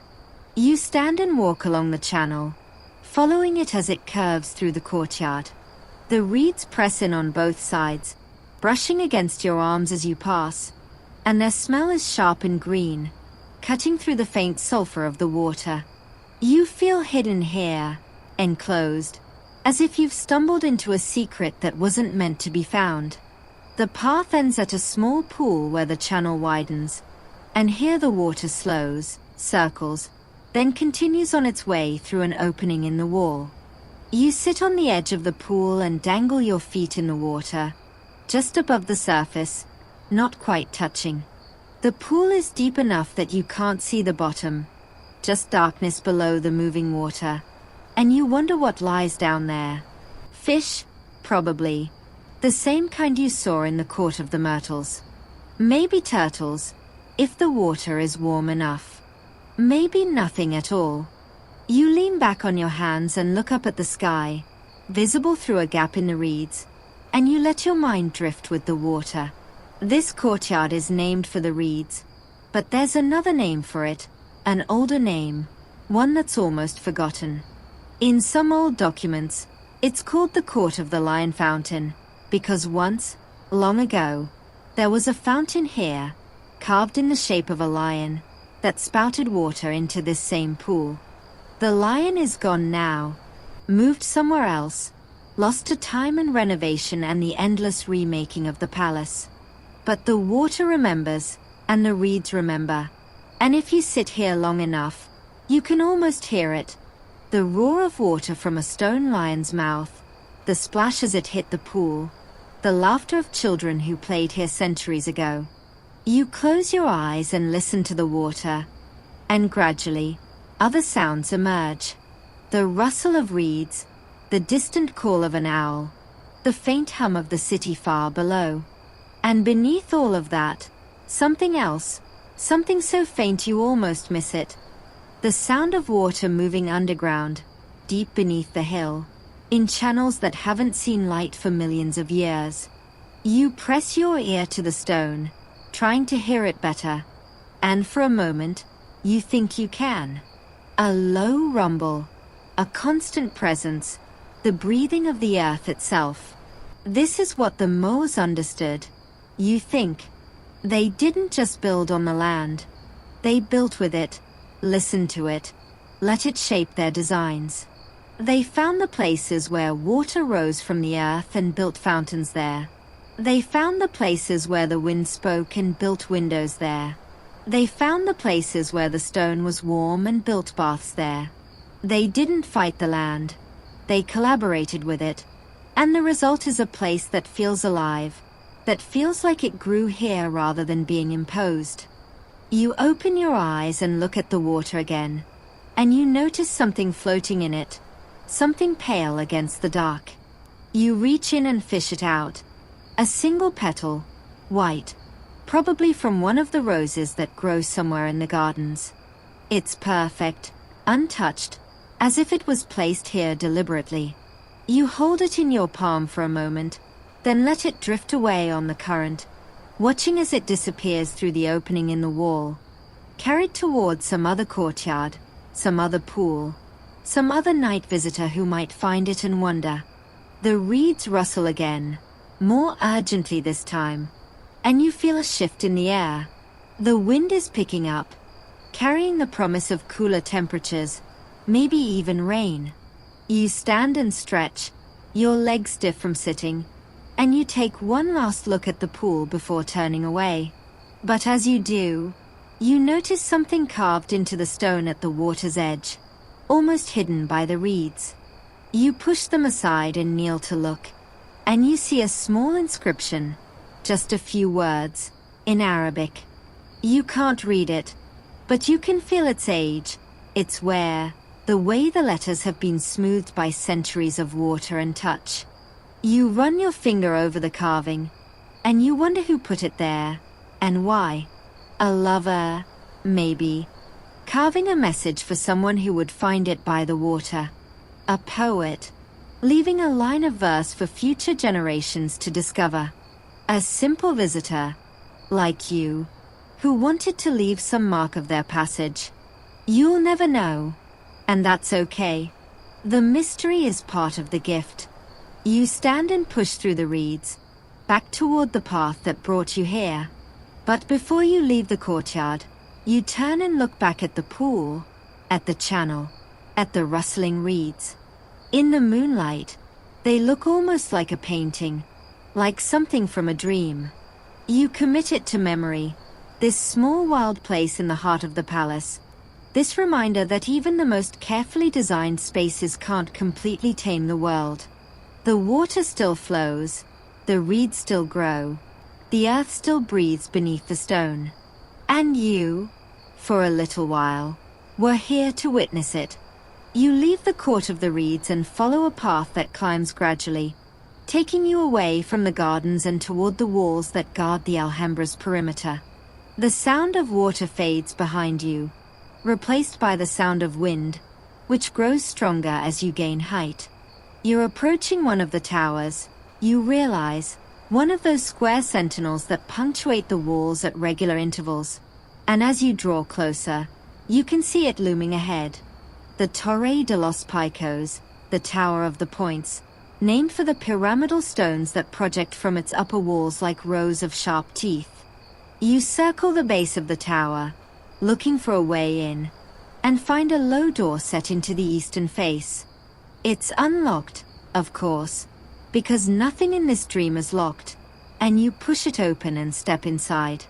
The tower is dark, darker than anywhere you've been tonight, and you stand just inside the doorway for a long moment, letting your eyes adjust.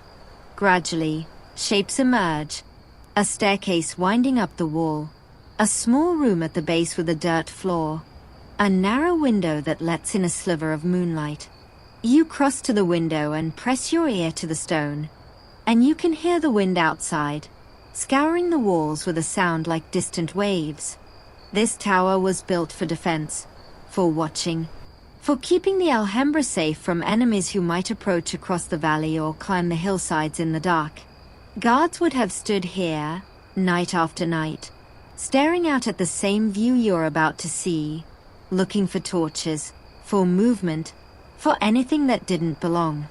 They would have been cold, probably, and bored, and scared, because guard duty at night is always those three things, no matter what century you're living in. They would have talked to pass the time, told stories, complained about their officers, dreamed of home.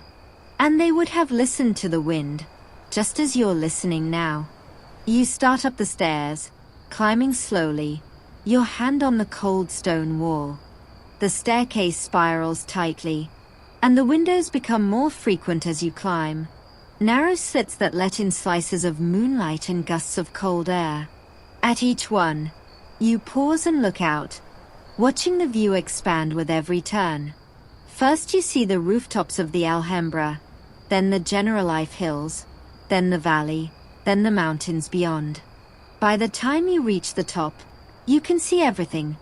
The whole of Granada spread out below, the Sierra Nevada rising to the east, the dark plains stretching to the west, and above it all, the stars, brighter now than they've been all night.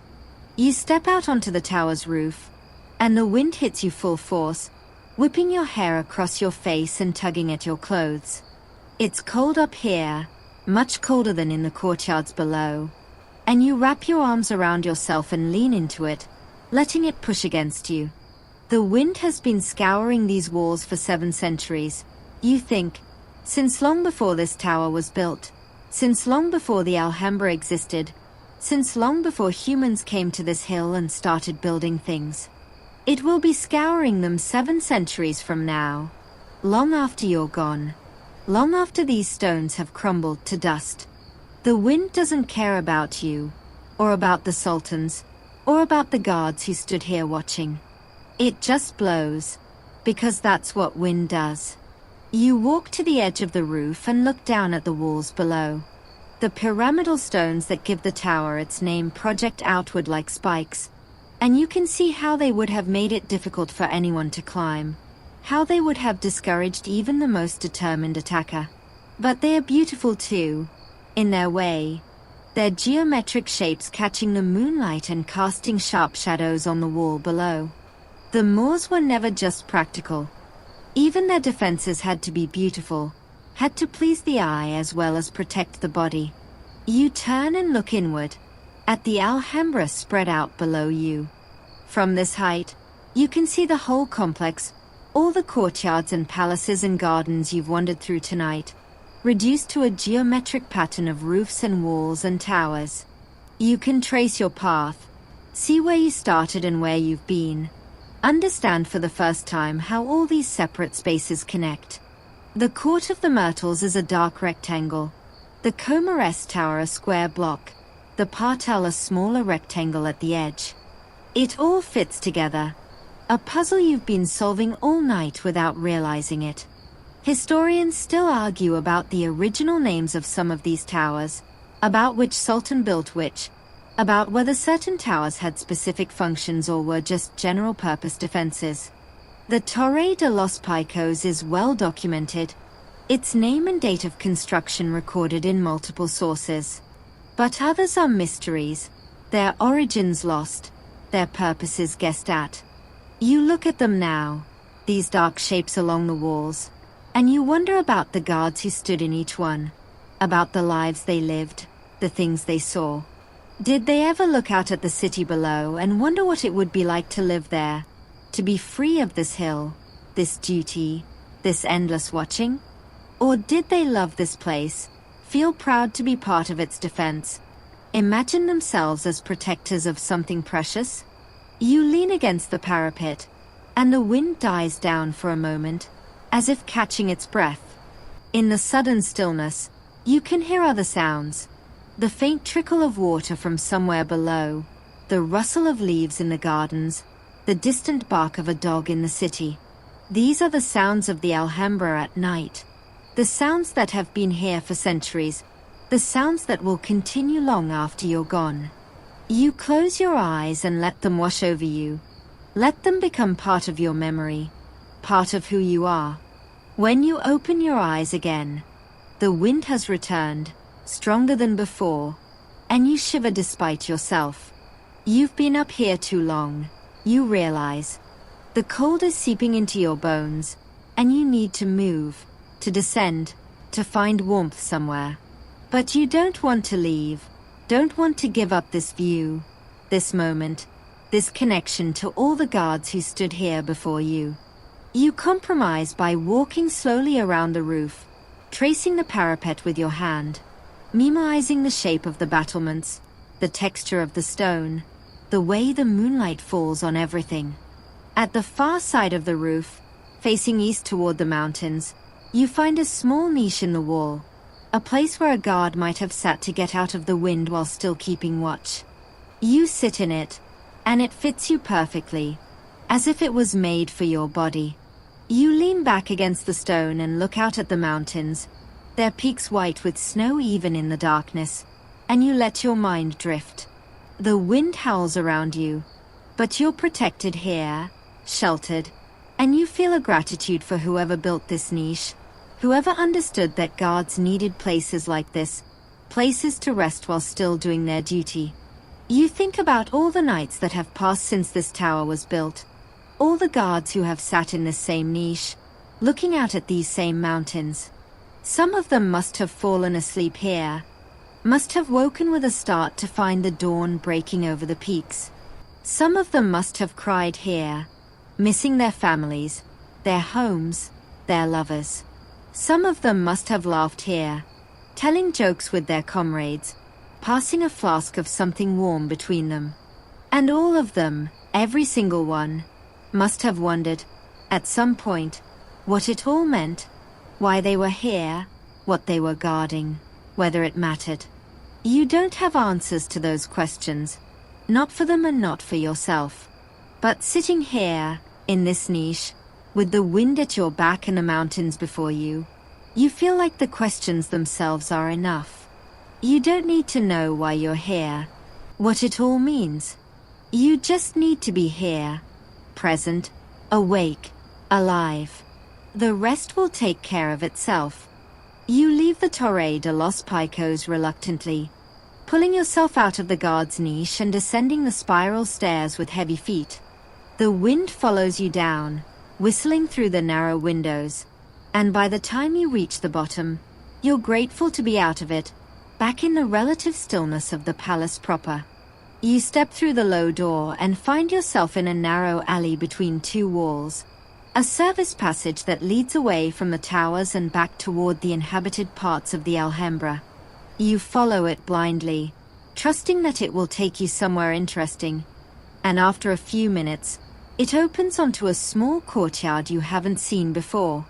This courtyard is different from the others, smaller, more intimate, and oddly shaped, as if it was squeezed into whatever space was left over after the larger palaces were built. A single fountain sits in the center, its basin cracked, its spout dry, and around it, the paving stones are uneven, tilted, worn by centuries of feet. You walk to the fountain and sit on its edge, and as you do, you notice something on the wall behind it, a dark patch, almost invisible in the shadow, that might be an inscription. You stand and move closer, and yes, it's writing, Arabic script carved into the stone, but different from the formal inscriptions you've seen elsewhere. This one is smaller, more cramped, as if the carver was working in a hurry, or in secret. You kneel to examine it more closely, using your phone's light to illuminate the faded letters. The carving is shallow, worn by time and weather, but you can make out individual characters, words, maybe even whole sentences. This isn't an official inscription, you realize, not one of those grand statements about God and the Sultan that cover the palace walls. This is something personal, something private, something carved by an individual rather than a professional scribe. You trace the letters with your finger, feeling the grooves in the stone, and you wonder who put them there, and why.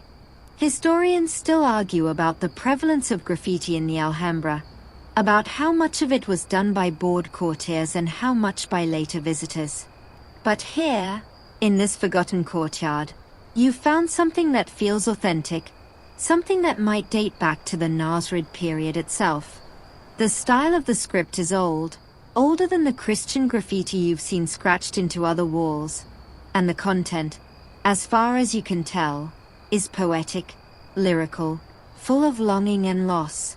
You can't read it, not really, but you can feel its emotion, the way the letters curve and flow like tears. You sit back on the fountain's edge and stare at the inscription, trying to imagine the person who carved it.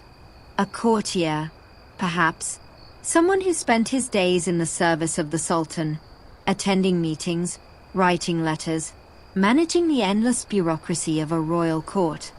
He would have been educated, literate, capable of composing poetry in the classical style. He would have known the great poets of his time, memorized their verses, tried to imitate them.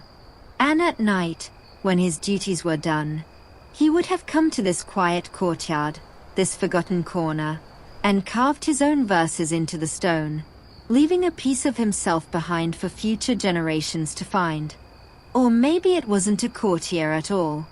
Maybe it was a servant, someone who had learned to read and write against the odds, who stole moments of literacy in a world that didn't value it in someone of his station. He would have carved his verses in secret, at night, by the light of a single lamp, knowing that if he was caught, he would be punished, maybe even killed. But he carved anyway, because the words demanded to be carved, because poetry is stronger than fear, because leaving a mark is what humans do, have always done, will always do until the end of time. You stand and walk to the wall, pressing your palm against the inscription, feeling the stone's cold surface against your skin. The letters are rough under your hand, uneven, imperfect, and that imperfection makes them more beautiful, more real. You close your eyes and try to hear the voice behind them, the person who stood here centuries ago, carving his heart into the wall. What was he feeling? Love? Probably.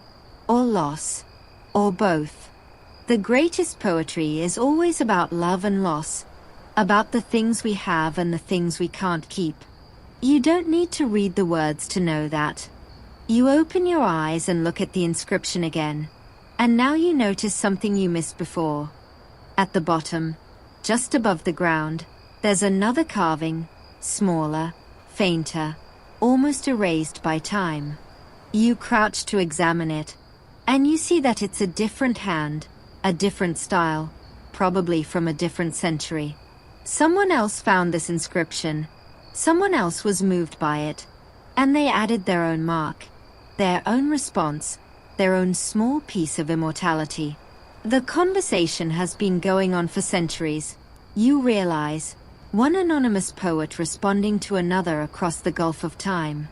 You think about all the other graffiti you've seen tonight, all the small marks left by visitors over the centuries. Some of them are crude, thoughtless, the work of people who didn't care about this place, who just wanted to leave their names behind. But some of them, like this one, are different. They are offerings, gifts, attempts to connect with something larger than themselves. They are prayers, in their way, whispered into stone in the hope that someone, someday, would hear them. You reach into your pocket and find a small stone, smooth and white, that you picked up somewhere along your journey. You hold it in your palm for a moment, feeling its weight, its coolness. Then you place it on the edge of the fountain, a small offering to the poet who carved his heart into this wall. It's not much, you know, just a pebble from a stranger. But it's something, an acknowledgement, a response, a way of saying, I saw your words. I felt them. You're not forgotten. You stand and look around the courtyard, seeing it now with new eyes. This isn't just a forgotten space, a leftover corner of the palace. It's a sacred space, a place where someone poured out their soul and left it for anyone to find. The cracked fountain, the uneven stones, the shadowy walls, they are not signs of neglect. They are signs of authenticity, of a place that hasn't been restored and sanitized and turned into a museum piece. This is the real Alhambra, the one that exists beneath the tourist version, the one that holds onto its secrets and only shares them with those who are willing to look. You walk to the far end of the courtyard, where a small archway leads to another space. But before you leave, you turn back and look at the inscription one more time. In the moonlight, the letters seem to glow faintly, as if lit from within.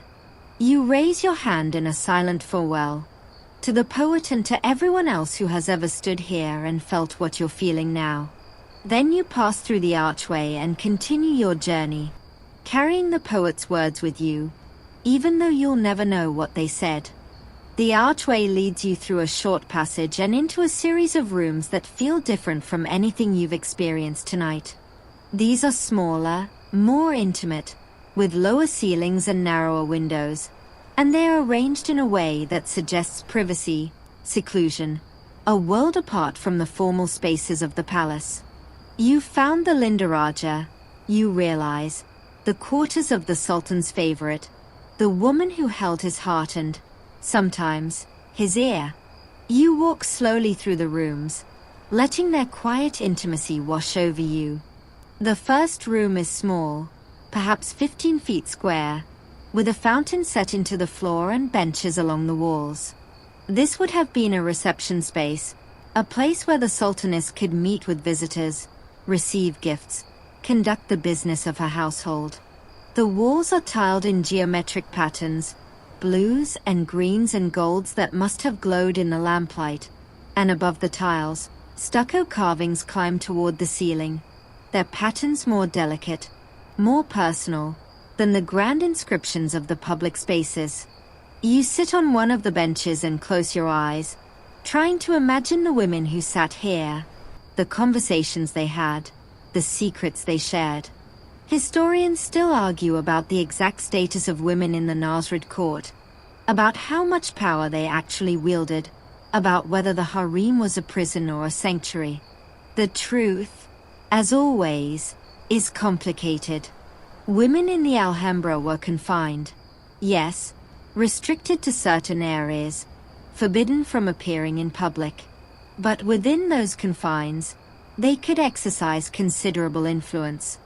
They managed households, raised children, formed alliances, and sometimes, through their access to the Sultan, shaped the course of politics. The Sultaness, the favorite, the mother of the heir, these women were not powerless. They simply exercised their power in different ways, in different spaces, away from the eyes of men.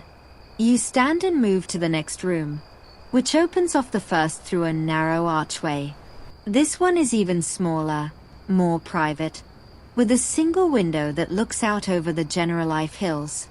A low platform runs along one wall, cushioned once, probably, with silks and brocades, and a small niche in the opposite wall holds the remains of a lamp, its clay body blackened by centuries-old smoke.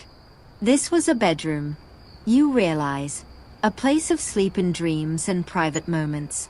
You step onto the platform and lie down, just for a moment, just to feel what it might have felt like to sleep here, in this small room, with the sound of the fountain drifting in from the next chamber.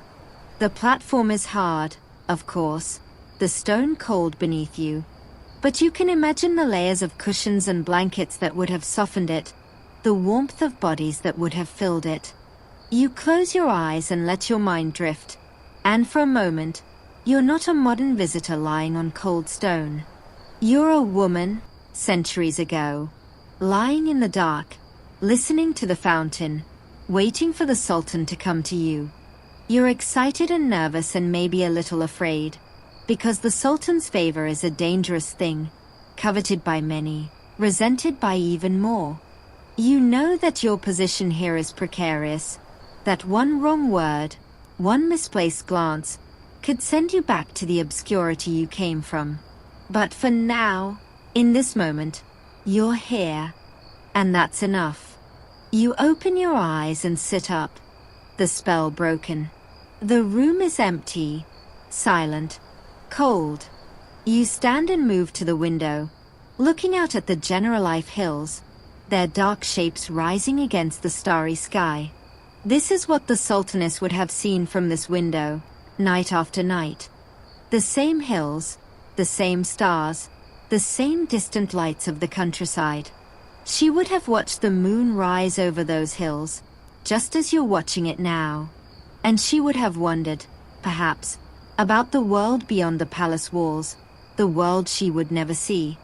You wonder if she was content with her confinement, or if she dreamed of escape, of riding out across those hills and never looking back.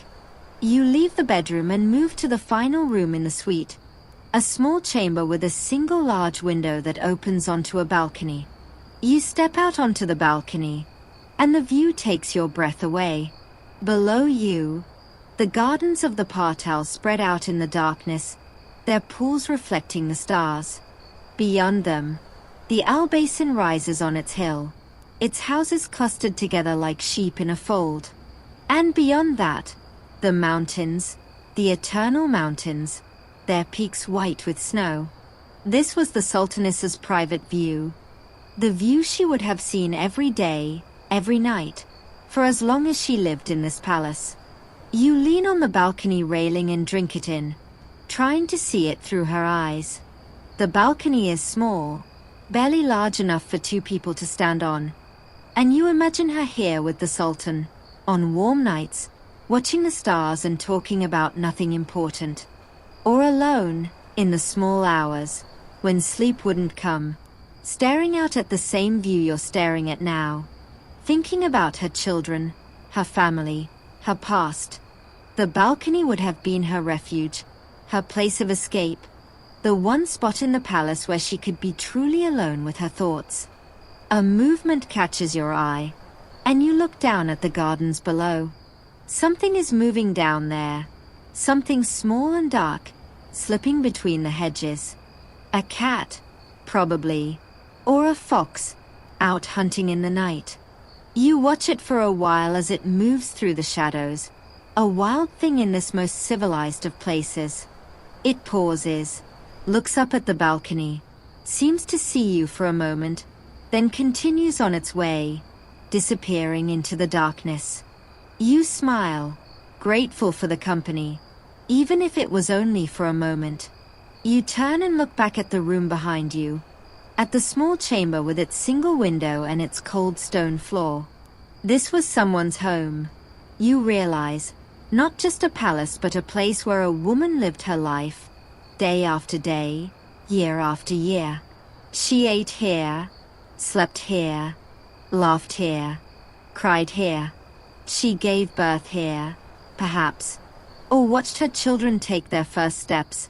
She grew old here, her beauty fading, her influence waning, until finally she was moved to some other room, some other part of the palace, to make way for a newer, younger favorite.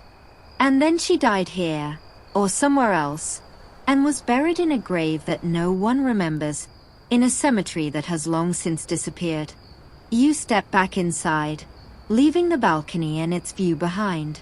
The room feels different now, heavier, as if it's holding on to all those years of living. You walk through it slowly, touching the walls, the window frame, the niche where the lamp once Saturday. You're trying to connect, to feel something, to bridge the centuries that separate you from the woman who lived here. And maybe you do. Maybe for a moment, you feel her presence, a ghost of a ghost, a memory of a memory. Or maybe it's just your imagination, your desire to connect, your need to believe that the past isn't really past. It doesn't matter. You decide. Whether she's really here or not, whether you've truly connected or just imagined it. The important thing is that you're thinking about her, remembering her, giving her a moment of life again. That's what we do, you think, when we visit places like this. We remember the people who lived here, the ones whose names are lost, whose stories are forgotten. We bring them back, just for a moment, just by thinking about them. And in that moment, they live again. You leave the Lindaraja suite and find yourself on a path that leads away from the private quarters, back toward the public areas, toward the entrance where your journey began. The night is wearing thin now, the stars beginning to fade as the first hint of dawn touches the eastern sky. You walk slowly, reluctantly, not wanting this night to end, knowing that it must. The path curves between high walls, then opens onto a small courtyard near the exit, and here you stop, because you're not ready to leave yet. Not quite. This courtyard is simple, unadorned, with a few cypress trees growing in the corners and a bench against one wall. You sit on the bench, and you realize this is the first time you've sat on something that wasn't stone all night. The wood is cold, but it gives slightly beneath you, and you lean back with a sigh, letting the exhaustion of the night wash over you. Your feet ache, your eyes are heavy, and every muscle in your body is crying out for rest. But you're not ready to sleep. Not yet. You look up at the cypress trees, their dark shapes reaching toward the fading stars. They've been here for centuries, these trees, watching generation after generation of visitors come and go. They've seen sultans and slaves, conquerors and conquered, lovers and loners. They've seen joy and sorrow, hope and despair, life and death. And through it all, they've just stood here, growing slowly, patiently, reaching for the sky.